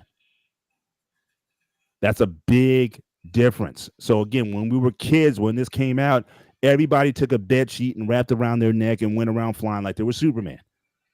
Because you just wanted to be that. You wanted to fly. It was the superpowers and the super things that he did. But this Superman film, and a lot of people say, in fact, I get together with guys, we go see these films, and the conversation as of late, if you look at Captain America, Brave New World, in particular, you have a lot of people saying that the problem with superhero films today is that people try to humanize these guys too much. It's like, why do we love these superheroes? It's because they're superheroes and we want to see them doing superhero things. We don't necessarily care. Like, again, some people do care, but a lot of the criticism is we don't care that you have a mental health issue, or that you need, like what they did with the Thor franchise in the last entry or the later entries. It's like Thor needs a therapist because he's dealing with the breakup from Jane and whatnot, and the issues of being Thor's son and all that. It's like, we don't want to hear that in our superheroes. That superheroes represent bravery and valor and awe. And that's how we like to look at our superheroes. We don't want to see our superheroes cry. We don't want to hear our superheroes in anguish over a decision. We just want them to go on and beat the bad guys. Now, again, for some people, that's going to be a very archaic way of looking at it, or very basic. But for some people, that's how they want it. But for Superman to be like, really wanting to be human, is like, look, what are you, Superman, or you Peter Pan? Or you're Pinocchio? Because again, if you look at Pinocchio, right? The whole theme of Pinocchio is that here you have this wooden person that wants to be human, fully human. And it's like with Superman, what the takeaway in this film for a lot of people is that he wants to be looked at as a human being. that yes, I know I'm coming from another place, and yes, I know, and there's a big plot twist. I won't give this away, but there's a big plot twist with why he was sent to Earth. I'll just say that it's a major break from Superman mythos. A major break from that. I won't give that away. But nevertheless, he spends a lot of the film saying, one, that's not me. And secondly, I want to be like y'all. Yes, I have responsibilities. Yes, I have powers that you don't, but I'm trying to be y'all. But again, other Supermans that came prior to that, especially the first one, Christopher Reeve, everybody wanted to be him. And so that's I think a major a distinction between the first film in 78 versus the current film in 2025. Some people like that sort of, because the logic is, okay, well, a person has to be relatable. And how can you relate to a guy who doesn't drink, doesn't smoke, doesn't lie, and do all the things that, again, have all these virtues? If you're so virtuous, how can I relate to you? And you see it even when you had what's the film that came out with that also came out this year with Winter Soldier and the Black Widow person and whatnot. I forget what they called that group. The movie also came out a couple months ago. I forget it off the top of my head. But Thunderbolt. yeah, but all those are flawed people, like all of them. But even though they were flawed people, the characteristic in the comic book show did not the upright kind of. Because Superman was supposed to be someone, one, two, he's supposed to symbolize a level of standard how one must conduct themselves. Correct. But at the same token, you can't compare the character of Superman to the character of Black Widow or Captain America. Captain America was someone who was crazy. You want to prove that anyone can serve their country. But the thing is, this is what I have an issue with. Take and I from the I know we have they talk about comic book to mainstream to the movie theater. I'm talking about comic book to the movie theater. We're talk about relatability. Whenever you're stripping the image of what Superman represents in the comic book and you put it in the theater, either you cripple the movie or you shoot it in the foot. This is where the problem comes to play because you look at perfect example, Iron Man. You have Iron Man 1, 2, 3, and 4 before the Avenger. Before the Avenger came out, you had the individual movie for Thor and every other character before they did the Avenger movie, which make perfect sense. And Marvel did an excellent job doing that, making sure that if you look at the lineup of all the movies before they did a couple of different Avenger movies, it had to play out the way it's supposed to play out. DC, I'm sure that under the DC franchise, tell me if I'm wrong, but this new Superman, my question will be, think you're doing this guy, this the new face of Superman. My question is, all the other IP that are associated with Superman, when the next movie will come out, when you will have them together, when you will do it properly, because Henry Cavill Superman, to me, everybody say it's the best. I have to agree. It seems to be the best. They could have been had more movie, yet they did the Wonder Woman movie, and I understand the first one. It's always the first one. That was everybody boy crush. Ladies and gentlemen, if you grew up in the '80s, you see Wonder Woman. That was everybody's girlfriend. Yeah. We were fighting in school. We would see each other after school over that over that crap. But that was the icon. No one can take her spot. The latest Wonder Woman, she did an excellent job. I give her a prop that she did like 3 movies of Wonder Woman. Am I correct? No, it was 2 Wonder Woman movies, and then I guess it was the Justice League stuff. Okay, Justice League. Fine. You did Wonder Woman movie. You did Superman movie. You have one Batman with Ben Affleck before they did the Justice League, so to speak. You did a Well, flop. there wasn't a separate Ben Affleck Batman movie. He was just introducing Batman v Superman. Okay, fine. They didn't do that. Now you see my point. The Flash, well, I'm not gonna accept that kind of movie. But now you kind of like you're scraping off the bulletin board. You started off fresh with a new face for Superman. If you have a new face for Superman for 2025, who will be his Batman? That's the first question you're gonna ask. Who will be his Wonder Woman? That's the next question you're gonna ask. Martian Manhunter. That had to come into play. Am I correct? What are the Well, Aquaman? again, this movie it does introduce 3 quote unquote Justice League characters, just not the ones that you're most familiar with. And they better do the movie for that for those. So again, there is a Green Lantern, not Hal Jordan that you're used to. Okay. There's a Green Lantern. There's a Mr. Terrific, Okay. who basically steals the movie. I mean, the response. Here's a guy. What's that? It's Guy. If you didn't know the name of him. Yeah. Well, I forgot his full name, but it's Guy. Most people know who I'm talking about. Right. Guy from Green Lantern, yes, he did.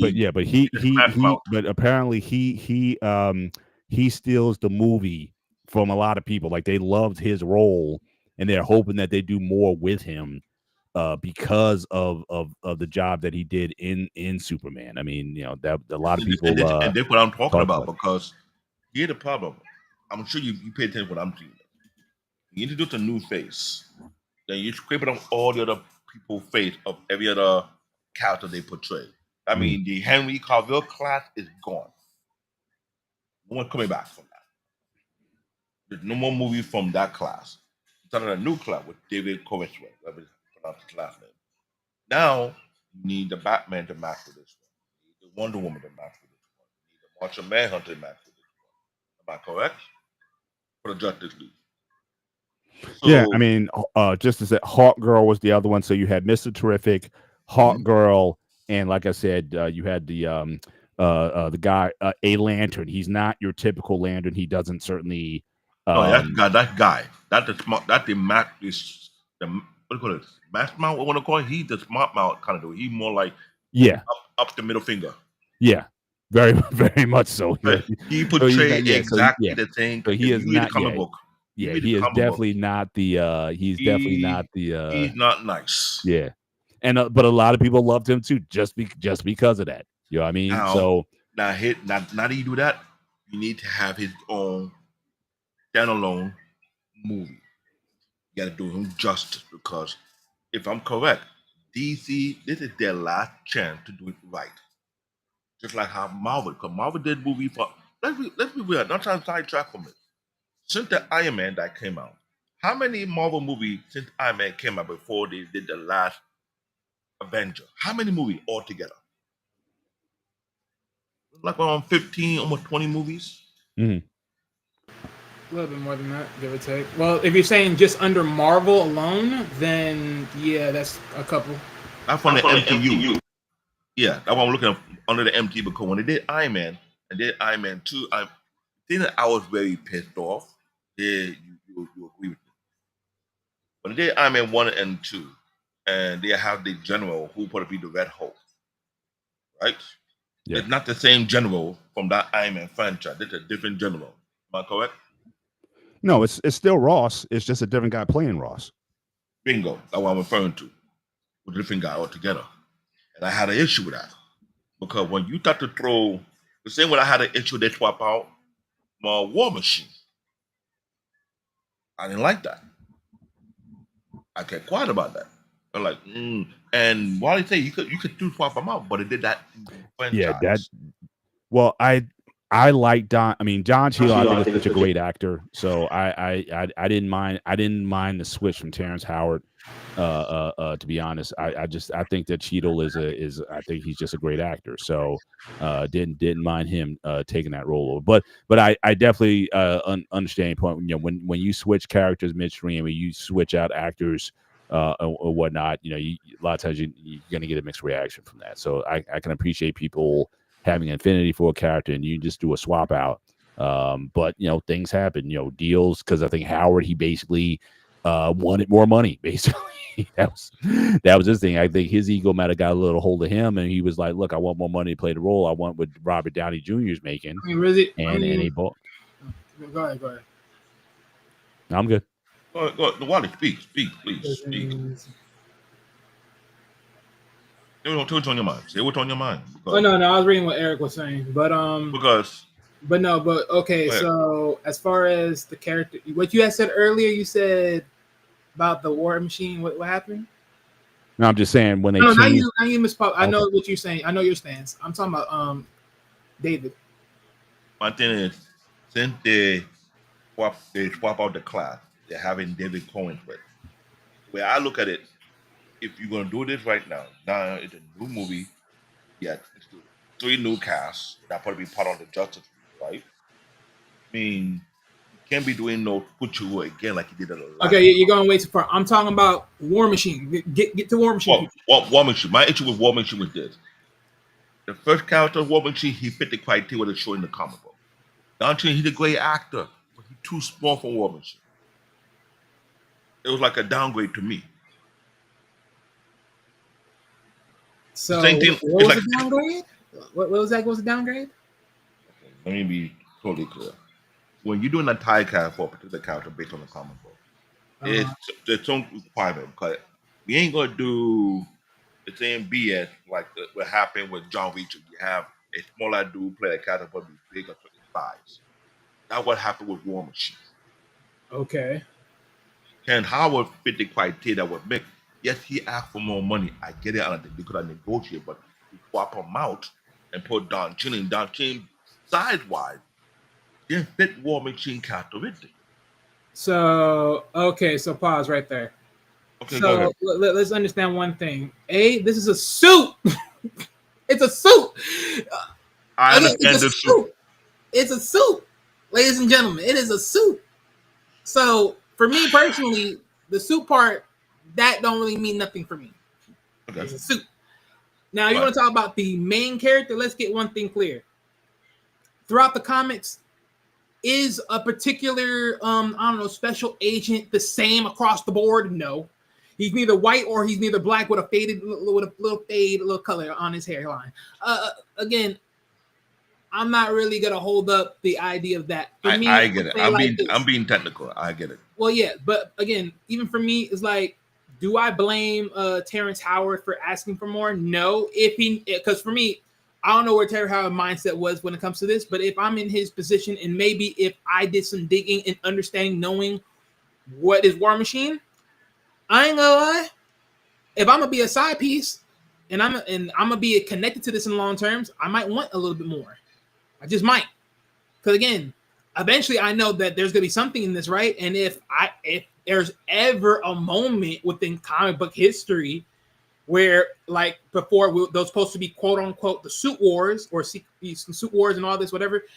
Technically, that would be deserving of a little bit more money. So I mean, whatever what the notion is. Granted, yes, he's a side piece character. He's not a main piece character in most cases, and even long-term storylines, he will not be a main character anyway. So for him asking for more was a little bit not mindful of understanding the character and understanding where he is in the main ethos. Because you're a second-tier guy in Iron Man, but let's be honest, Iron Man solely is not doing a movie by itself, so you're not going to be seen as much. Because eventually this is going to go to Avengers.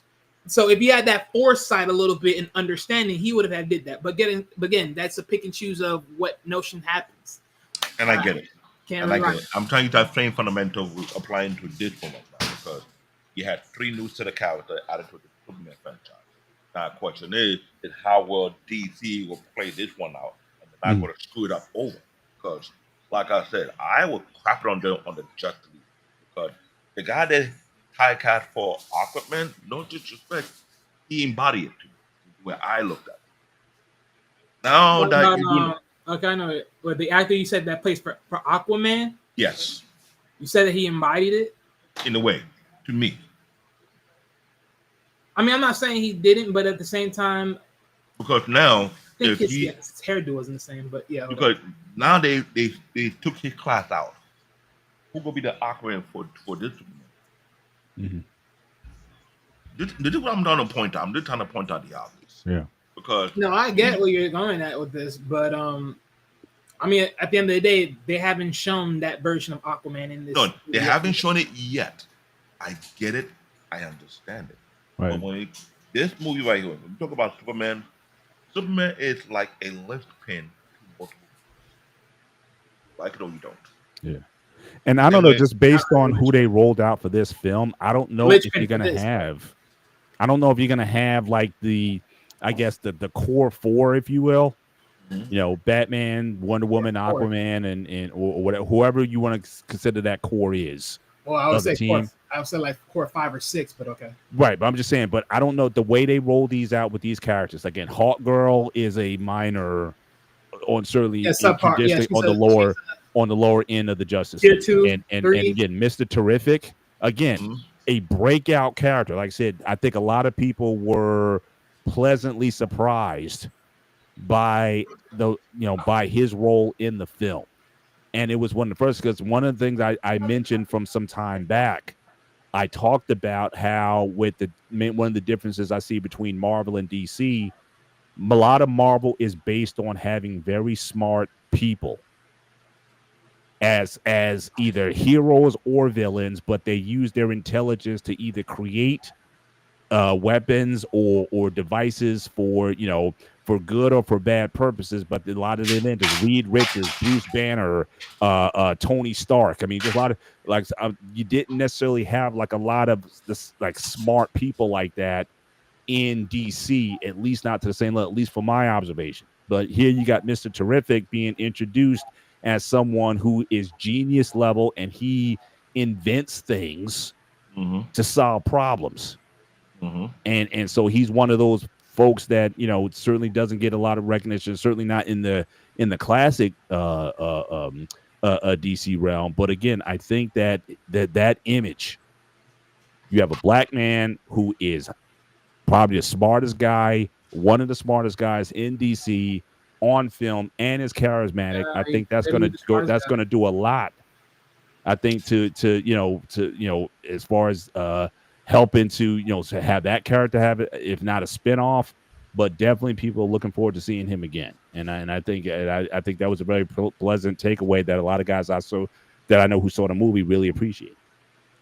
Well, yeah. Go ahead. I mean, as far as from the takeaways of what I've seen in like clips and in some parts of reviews and here and there, I mean, honestly, the way I took it from not watching it fully, but just watching it from other people's perspective and everything, it automatically told me that this movie really was. I mean, this wasn't a Superman movie. This was really an everybody else movie, because everyone was neither infatuated with the Green Lantern, aka Guy, or you're neither infatuated with Mr. Terrific.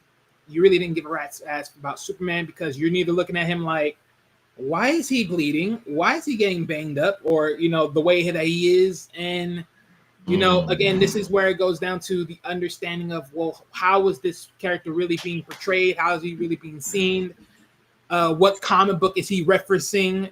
And how so does that measure back into the movie, where you have to be like, okay, sit back and realize, and then be like, okay, there's some understanding. Because towards the beginning of the movie, when he literally crashed and he was pretty much calling Crypto to pick him up and save him and bring him back home.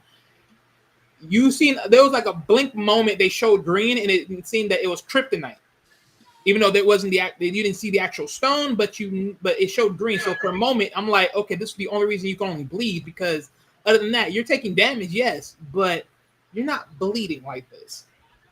So I was like, okay, that's a spoiler I won't give away, but it's a fully explained movie. I gave a spoiler, but by now this movie's been out. Okay, so basically he's basically fighting himself, a clone of himself, and the clone knows all his moves before he does them. So again, even though it's telegraphed, which has always been a peeve of mine of Superman, period, is that at least in the movies, Superman does not know how to fight.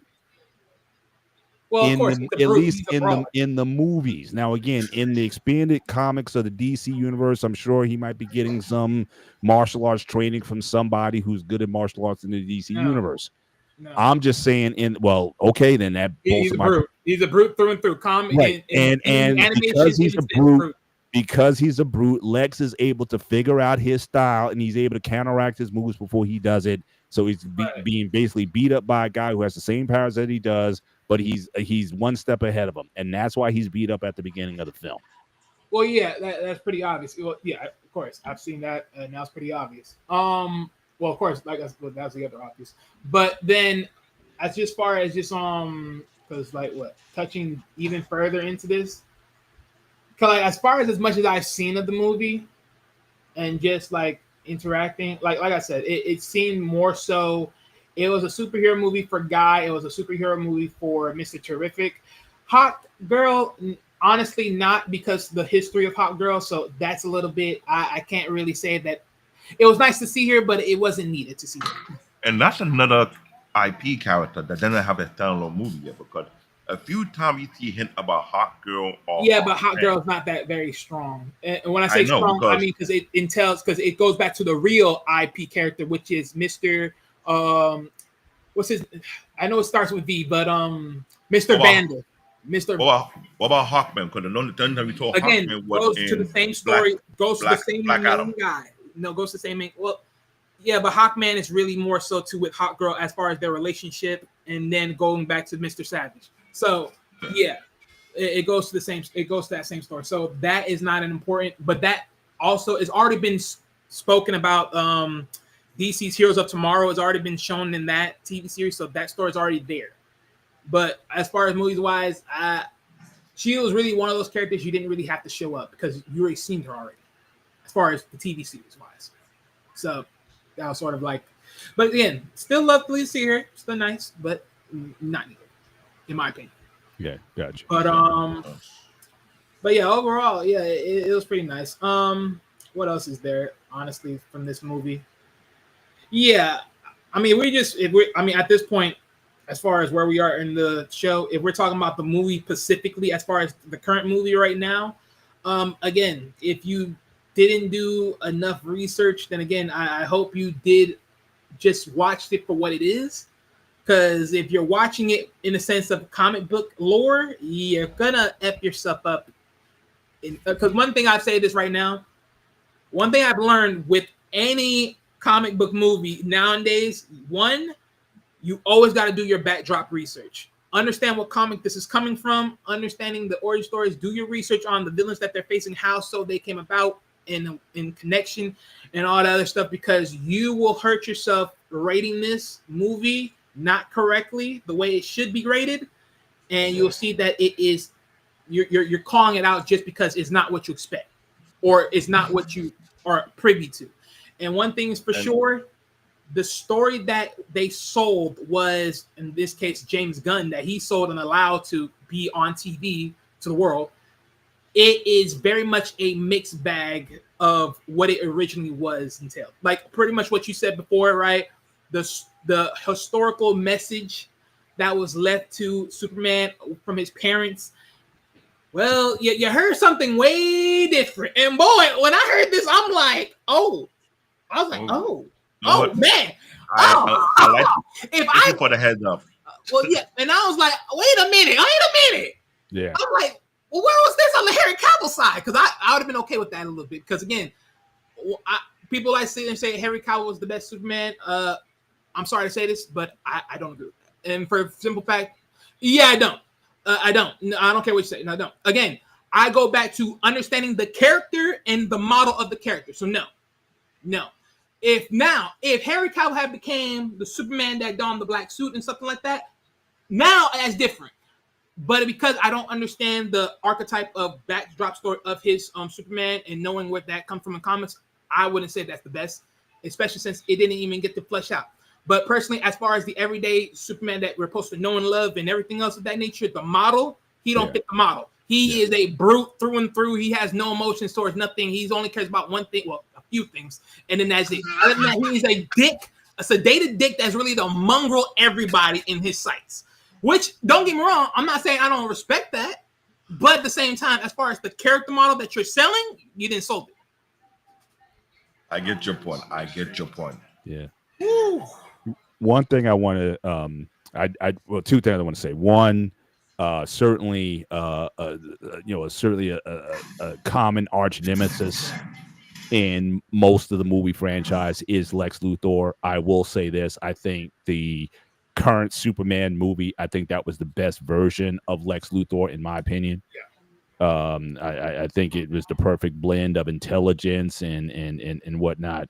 So I'll definitely. Whereas again, for a lot of people who say the Henry Cavill Superman was better, or at least the Nolan brand was better, I thought that was the worst Lex Luthor.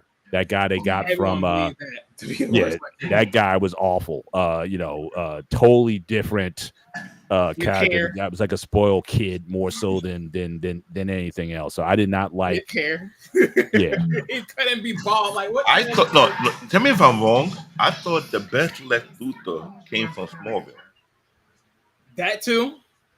we're talking movies But as here. far as the movie, I know. You're talking. You're Hey, cheating. I know. You're cheating. I know. I cheated. I know I'm cheating, guys. Let it I know I'm cheating. But for some apparent reason, that TV character of Lex Luthor is almost like he understood who Lex Luthor's supposed to be, and he embraced it to the fullest. How it's supposed to be. The Supergirl, Flash, Mitchell showed that Lex Luthor, he almost got there, but I feel like he needed a little more push. no, he was more sadistic. That's just all that was. He was sadistic in a way. He got the sadistic side of Lex Luthor, but he didn't fully embody it. You know what I'm saying? When you embrace a character.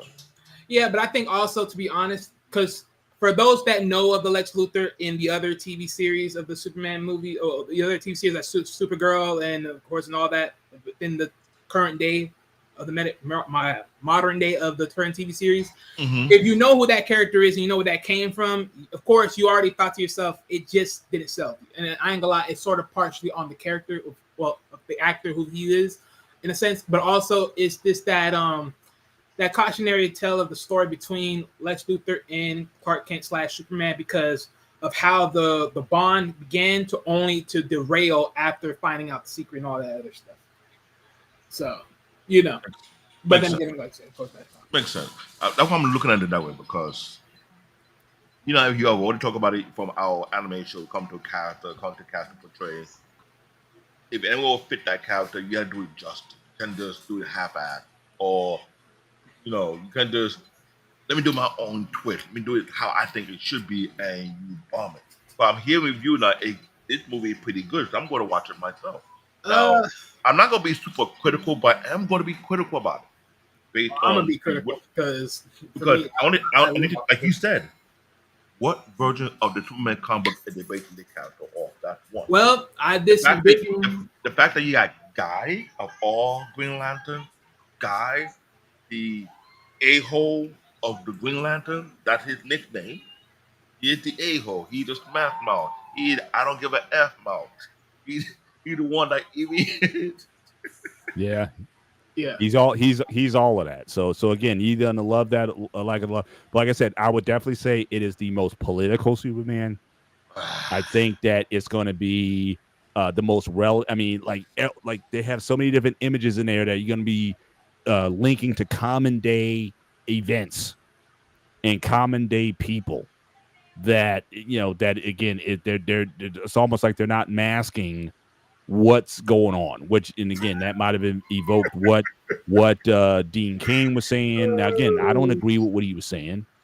But certainly for a lot of people, and that's the thing, like how can you make if you're trying to make a superhero movie in the current climate? I mean, Brave New World, again, another example of that. I mean, when you talk about the current geopolitical situations that we're in, it's hard to keep these guys just focused on, there's bad guys and there's good guys and the good guys over the bad guys. There's this common question that you're seeing in a lot of these films is like, who's really the good guy? Who's what's really going on? End up ball, but it's still too late. but I'm just saying, who are these guys? Like what side are we fighting on? I think a lot of the difference between I think some of the older films versus today is, again, there's the defined enemies are oftentimes those who you may not think. Same thing would happen with Captain America, right? When you got to Winter Soldier, you found out that that again, Shield got compromised, right? And then it was like, well, Captain America, like his whole world got flipped because he thought he knew he was fighting on the quote unquote the right side. And then at the end of the day, he basically became a free agent because he's like, I can't trust anybody. Essentially. So he went from being the symbol of American patriotism to a guy who's living off the grid. Now, I'm glad you mentioned Wait, the you talking shield about part. Captain America? Yes, I remember. I'm glad you mentioned the shield part. But here, what I'm very confused. When they did the Avenger movies, that was the linchpin for the Agent of Shield. The Agent Right. of Shield show. I thought that thing hard body.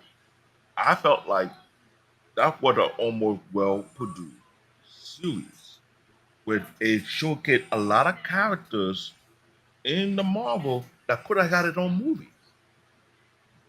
And some of the characters did well.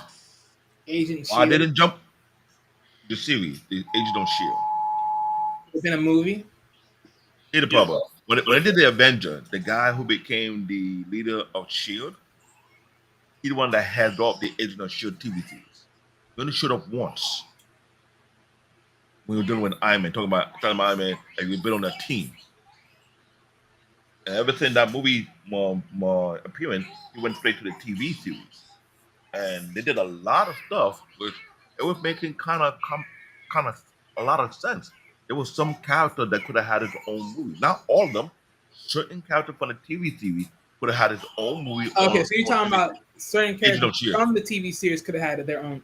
Okay, 'cause I'm about to say Agent of Shield having a movie. That's not. No, Agent of Shield was never going to be a movie. It was down pack at TVT, but it was done. Okay, well. but what characters are you talking about that could have had a movie? I'm trying to remember which one, because that'll be another show. I have to go back and start picking out the name, because certain characters came out very, very well.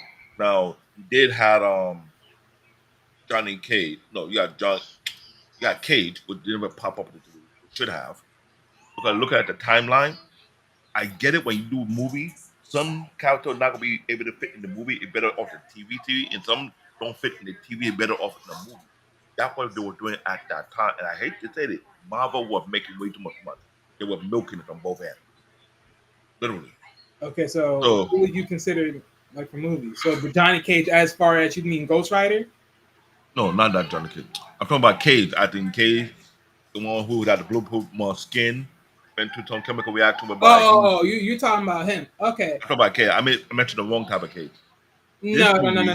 Well, no, this movie, yeah. what I'm looking at right now is this. You have 3 new characters here. One needs to have his movie. That's the Green Lantern guy. Mention Hawkgirl. How you gonna flush out the Hawkgirl?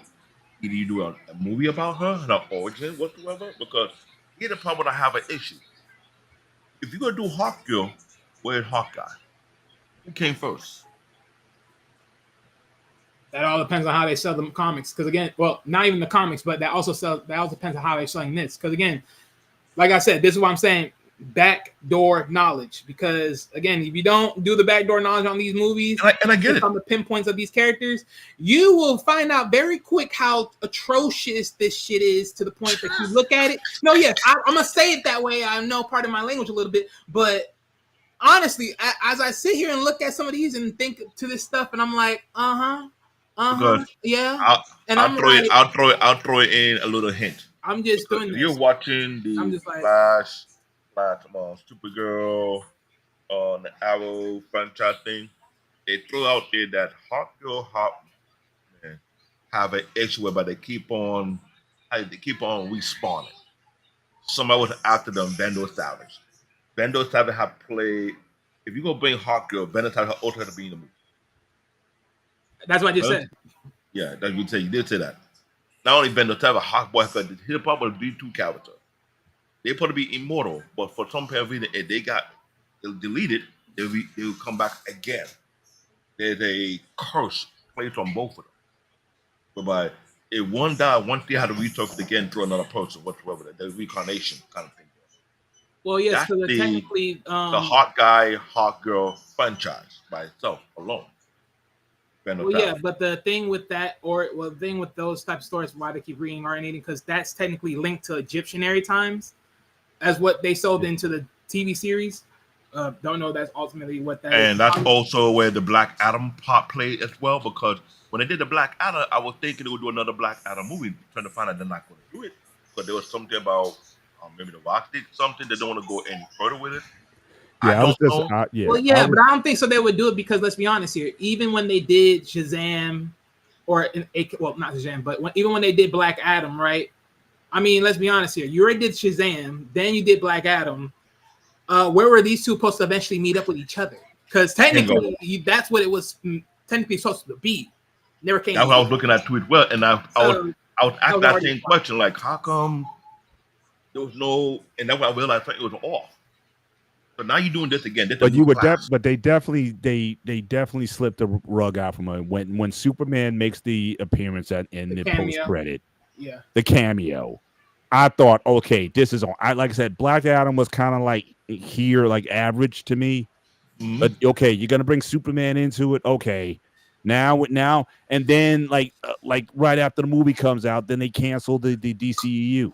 So I'm like, what the heck, man? You did all that, and then you just pulled the rug out from everybody. I didn't appreciate it at all. That was my point. That's how sad this is. But that's how quick movies can be dead. That's how quick the game is, and that's what I'm saying. Well, not, but they killed the DCU. I mean, but that's what I'm saying. That's the whole point. But that's what I'm trying to tell you. That's how quick it can be dead, because that's how it all goes. You have one person running it.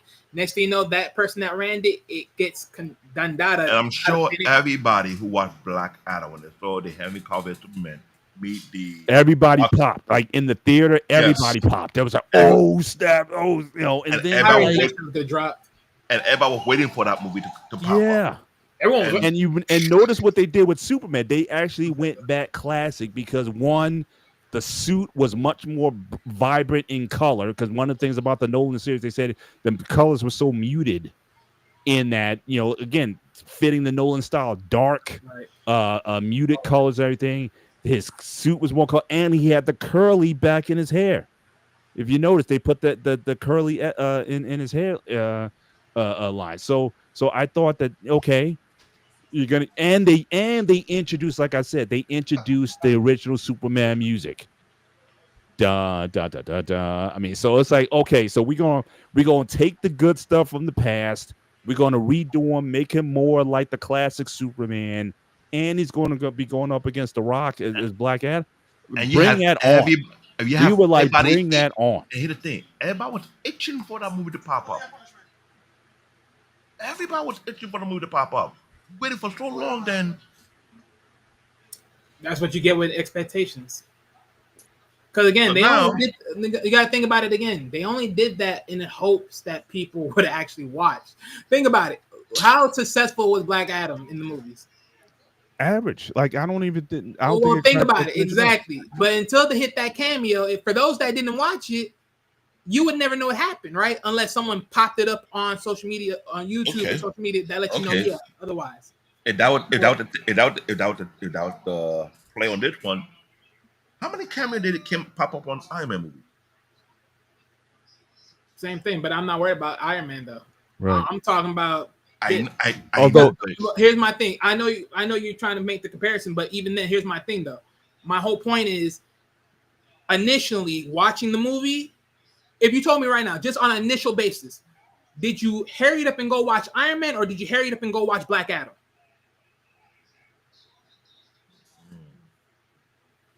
Good point. Exactly. So again, you would never know it, and even if you did know it, let's be honest here, I wouldn't believe it.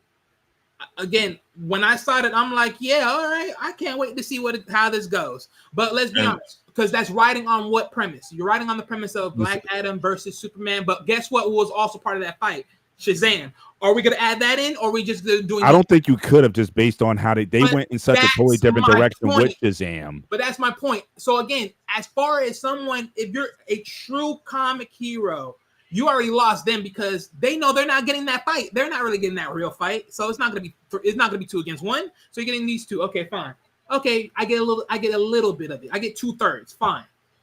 Okay, 2/3. Now, am I really gonna get this, or is this just a bunch of BS? Because again, what really eradicated this from a side point of where we are even in the world of the DCU, where now this becomes a threat, where now I'm being called up. And you put out an excellent point. So for me, I never believed that was gonna happen. If it did, hey, they did it. If they didn't, it's because this shit tanked, and that's why. And I knew it wasn't gonna happen because again. And now, wait, before you prove my point from another arc we have back to anytime the Rock had the franchise character, he more than likely destroyed it. I wouldn't say he destroyed it. Just like Doom, just like G.I. Joe, then you have Black Adam. Yeah, but even in G.I. Joe, was he G.I. Joe? No, he the same G.I. Joe. They killed the main character to have Roadblock. Roadblock was the secondary character. Which is my point. The main character. I mean, now, okay, if he... Hey, either was what? Okay, but even wait a minute. They killed G.I. Joe to make Roadblock the main guy? Yeah. Then that's on them because they're dumbasses for that. But nonetheless, I hear your point. Yeah. But with that said, but to Mr. Early, I know you say you stepping away. Thank you for tuning on in. But I will want to react to your comments. If you honestly feel that the Lex Luthor that played in this movie was one dimensional and everything else, is because remember, we're in the future. We jumped ahead. So again, whatever you feel about Lex Luthor, it's already jumped. You're not going to get too much of a certain character type or association with that character, especially since it's already jumped. Whatever past emotions Lex Luthor had about Superman, aka Clark Kent, we would never know it because we have to peel back the layers to that scenery, which we were not going to get. So if you feel that way, that's just the sad fact of jumping into it versus actually peeling back the layers and really working it in. But I hear your point. But we have a great conversation, but this is why I try to avoid talk about. I know, but I wasn't focusing on the TV. I was focusing on what was the choice of the director doing another class. Each one is like a class. Christopher Reeve class is long gone. General Zod class didn't have any add on to it. Henry Cavill class, there were a lot of actors who had their own movie done added onto it, right? Henry Cavill class is shut down. Now we have a new class. Started with David Corey. Supposedly shut down. Supposedly, keyword. I like the word. Supposedly. So they didn't talk about the movie. I'm not talking about the TV series. Now that you have Superman, what will be added along to? Because one, who will be his Batman? Who will be his Wonder Woman? Every other factor of the Justice League. Well, hey, they gave us the lineups. So they gave us the lineup so far. So let's say they will keep with it because what you mentioned a while ago was, to me, it still pissed me off. You introduced Henry Cavill Superman to The Rock Black Adam, and everybody was itching for it, and you mentioned Colin Will. What happened to Shazam? Shazam going to be part of that part. Yeah, and they didn't do that. Of course. So I hope they will learn from their screw up. You mean you hope Jay and Gunn just don't screw it up? Because personally, for me, again, the way how I'm taking this movie, the way I'm listening to certain informations and everything else, again, it's very lackluster. Because again, this is the thing that I tend to hate with movies, and here it is, right? So, for instance, when I talk back, peeling back the layers of finding out what is this movie premise off in comic books, this is based upon 4 mixtures of comic books. Whoa! Not so. Good. As far as I know, this is what they're saying, right? This is what they're saying that's included. Huh? That's not good. Well, yeah. Well, this is what they're including in mixtures of the influence, right? All-Star Superman, Superman for All Seasons, Superman Birthright, and then the Man of Steel. Those are the mixtures of the ethos that is in this movie per se as an influence. Not saying that's what they're deriving from, but an influence, right? So that's one. 2, another thing that I just don't like here is just certain trans visuals of certain people. For instance, again, if you haven't watched the movie, again, sorry, but you wasted 2 days long. You wasted 2 days long to go watch it. But the so-called Hammer of Savalia, aka Ultraman, you're not even supposed to be here. You're a fraud. This Ultraman is not even Ultraman. Ultraman that we know from comics, well, I'm gonna say more for the comic book fans because I haven't really introduced comics into my life that much because of course I'm not benefited. But if you do the research, Ultraman is from Earth 3. He is the flip version, evil villain version of Superman. But this version of Ultraman is pretty much Kryptonian mixed with human blood of Luthor, which technically shouldn't be perfect because the blood human variations are not supposed to be mixed very well, unless it's very mixed as far as naturally. But this was not supposed to be mixed very well. Now, granted, to the typical thing that you know of when Kryptonian humans mix together, then you do see that there is similarities to even like Superboy, right? Where he's not having the flight or anything. He has the strength though and all that other stuff. So that is still true that they kept that to true nature. But ultimately on this movie, that is not Ultraman, not the real one. So literally, just stick it up correction. Well, what they meant is the guy version of the middle finger. Like literally, like I'm sorry, like I'm gonna call it for what it is. And if you think I'm just gonna just reflect on the movie, just is okay. Let me reflect on the movie. Just is. If you're trying to tell me I'm supposed to just expect Superman to just get banged up, start bleeding out the mouth, even though yes, you face a decent opponent, right? But no kryptonite. I mean, honestly, we've seen Superman get punched in the face multiple times, but to bleed. I mean, kryptonite had to be around. And again, like I said, for that moment towards the beginning, I can see why people are very pissed at this movie. I mean, other than just his figure, like people tend to cry about. That's the most thing that they cried about, his figure, Cry Me a River. But just the way how they sold it. And then two, they try to make him more vulnerable, so which is why you see those moments of him being bloody, being scarred up. And granted, for that taste factor, I'll let that go because you're trying to make him more vulnerable because of the scenario, people around the world hearing his message, his parents' message, and then the undertone of that message, which again, oh man, that was probably the highlight for me. Let's just wrap it up because now I want to watch the movie and criticize myself. Yeah, you should definitely check it out. I mean, look, most of these movies, I mean, as far as the original concept. So again, Superman 78, I liked Superman Returns, Man of Steel, and this movie I liked. I would say more positive than not, unless you're a hardcore Superman fan, as Wally said, they're referencing these different comic book variants, at least to justify their entries in the movie, so people can't say, "Oh, well, where'd you get that from?" And that's not in the ethos. No, we got it from this series. At least they got something they can reference. One thing with the glasses, for example, that's a reference from one of those entries that Wally was talking about. So, like I said, I like them. Whether or not they can, really build on these, that's always been the trick. That's always been the hard part. Like I said, I think Superman 2 might be the best sequel out of all the movies. In part, as I said earlier, they were made at the same time, just like the Matrix films were, the Harry Potter, the Lord of the Rings films.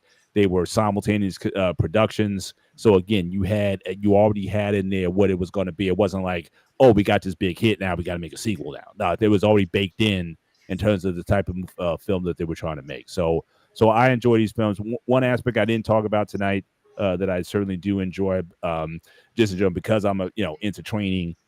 Certainly, I credit to all of these guys because again, none of these guys look like what they look like in the film.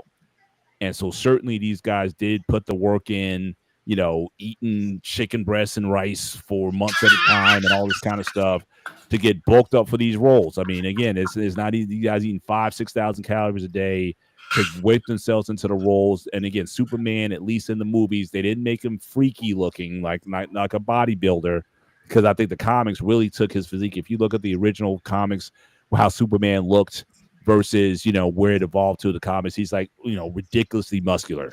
And these guys, I think they look believable as Superman, but they're not super freaky on the set. But these guys had to put in a lot, gaining in some cases 20-30 pounds. I think Corn Sweat, I think he put on 40 pounds. I think. He was jacked for up. this role. Yeah, he's arguably the most jacked of the Supermen, which I didn't understand his costume because it's the most padded, if you think of it. So not only did it get jacked, and you got a padded costume, whereas Superman, Christopher Reeve, his thing was they were going to give him a padded costume, and he said no. He actually trained Dave Prowse, who played Darth Vader, all right, but in the uniform. He's the one who trained Christopher Reeve. He put on about 20 pounds for the role. And again, especially for a body of the 70s, not everyone was built like in the just like wrestling. Not everybody went around having these bodybuilder physiques like they do now in wrestling. Wrestlers of the 70s was this. So again, he built a pretty impressive physique for the 70s for that role. And all these guys went through go back and you can look at their YouTube videos and look at their training that these guys underwent to get into the shape that they did for these roles. Again, I'm always applauding guys for that who put that kind of work in. Same thing, just like my man Wolverine. That guy. He gets freaky with it as well and puts in the serious work to get into shape for these films. So again, I don't envy any of these guys the sacrifices that they have to make in order to get into the kind of physical shape they need to take these roles on. So I just wanted to kind of give a shout out to that. But yeah, I certainly enjoyed this topic tonight. And again, I'm wishing this franchise success. We'll see where we'll see. We will hold them to it. Goes. We will hold them to it. If they don't do well, we'll come back and criticize them. There we go. We will. Now, before we get to the schedule, I will throw another hint. We still need a round 2 for a book versus comic between you and Wally. Still waiting for when the character come out for vacation. Let us know the next date you have the competition. I don't think I need to address this. Look, I said my views. I mean, what are we talking about here? Remember we had a thing going on between book versus comic, and you guys were on both pros on con on each one, and y'all had a good debate. And on both sides of the comic books.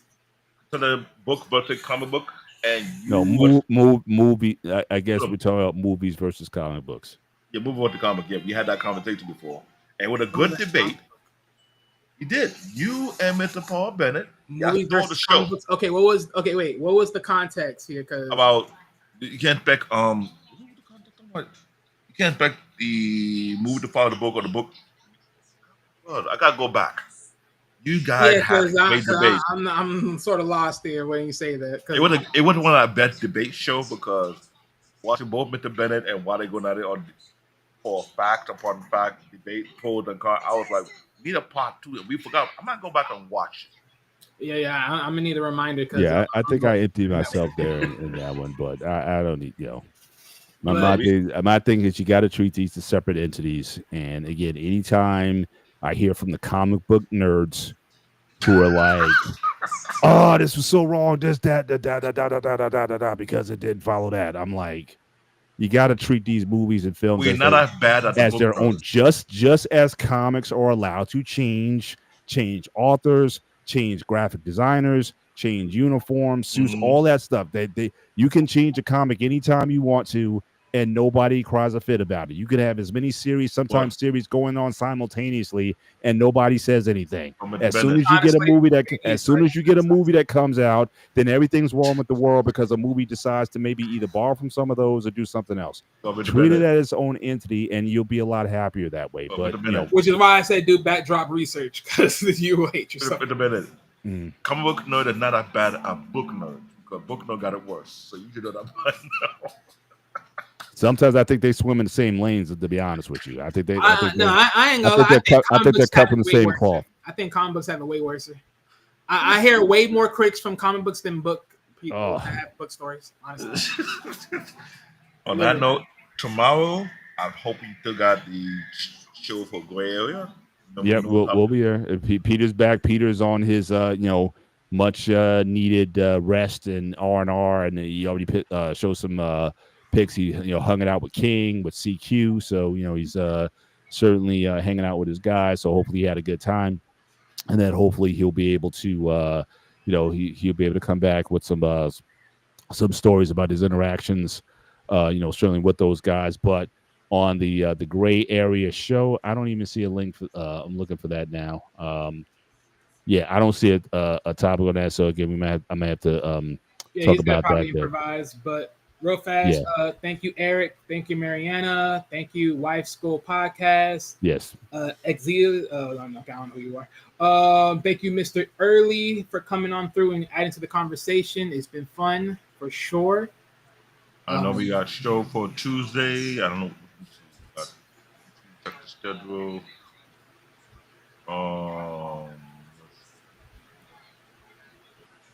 Thing on Tuesday, it says "Know Your Why: Unlocking the Power of Purpose." I think that's the Tuesday. Yeah. Know your why. Yeah, know your why. Know why. And if they haven't got our Wednesday show up yet, is it? That means we're taking a break, ladies and gentlemen. That means we're taking a break. We put to do a show for Hunter X Hunter on Wednesday.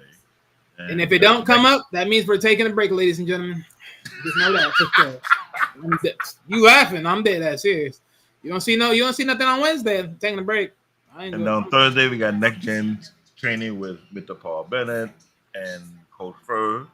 And we back here on Saturday. We'll find out what the Saturday show will be like.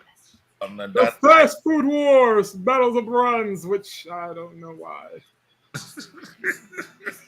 I would say they were a great and interesting topic. We allowed to dig in a little deeper than we necessarily did because this is not no regular small franchise. This is a franchise that is tied to American culture and history. And sometimes I can't say compared to Japan, it's tied to the economy like some other movie TV shows for me. But it's well spoke about for multiple decades. So on that note, I am TBN Tech Talk, aka Black David, aka Bear Paw, Mr. Bennett, aka the president of the Seven Bs. We got Wale, my cohort, Unlock. The Spartan HQ Network. We see you next time. Be safe and keep it tight.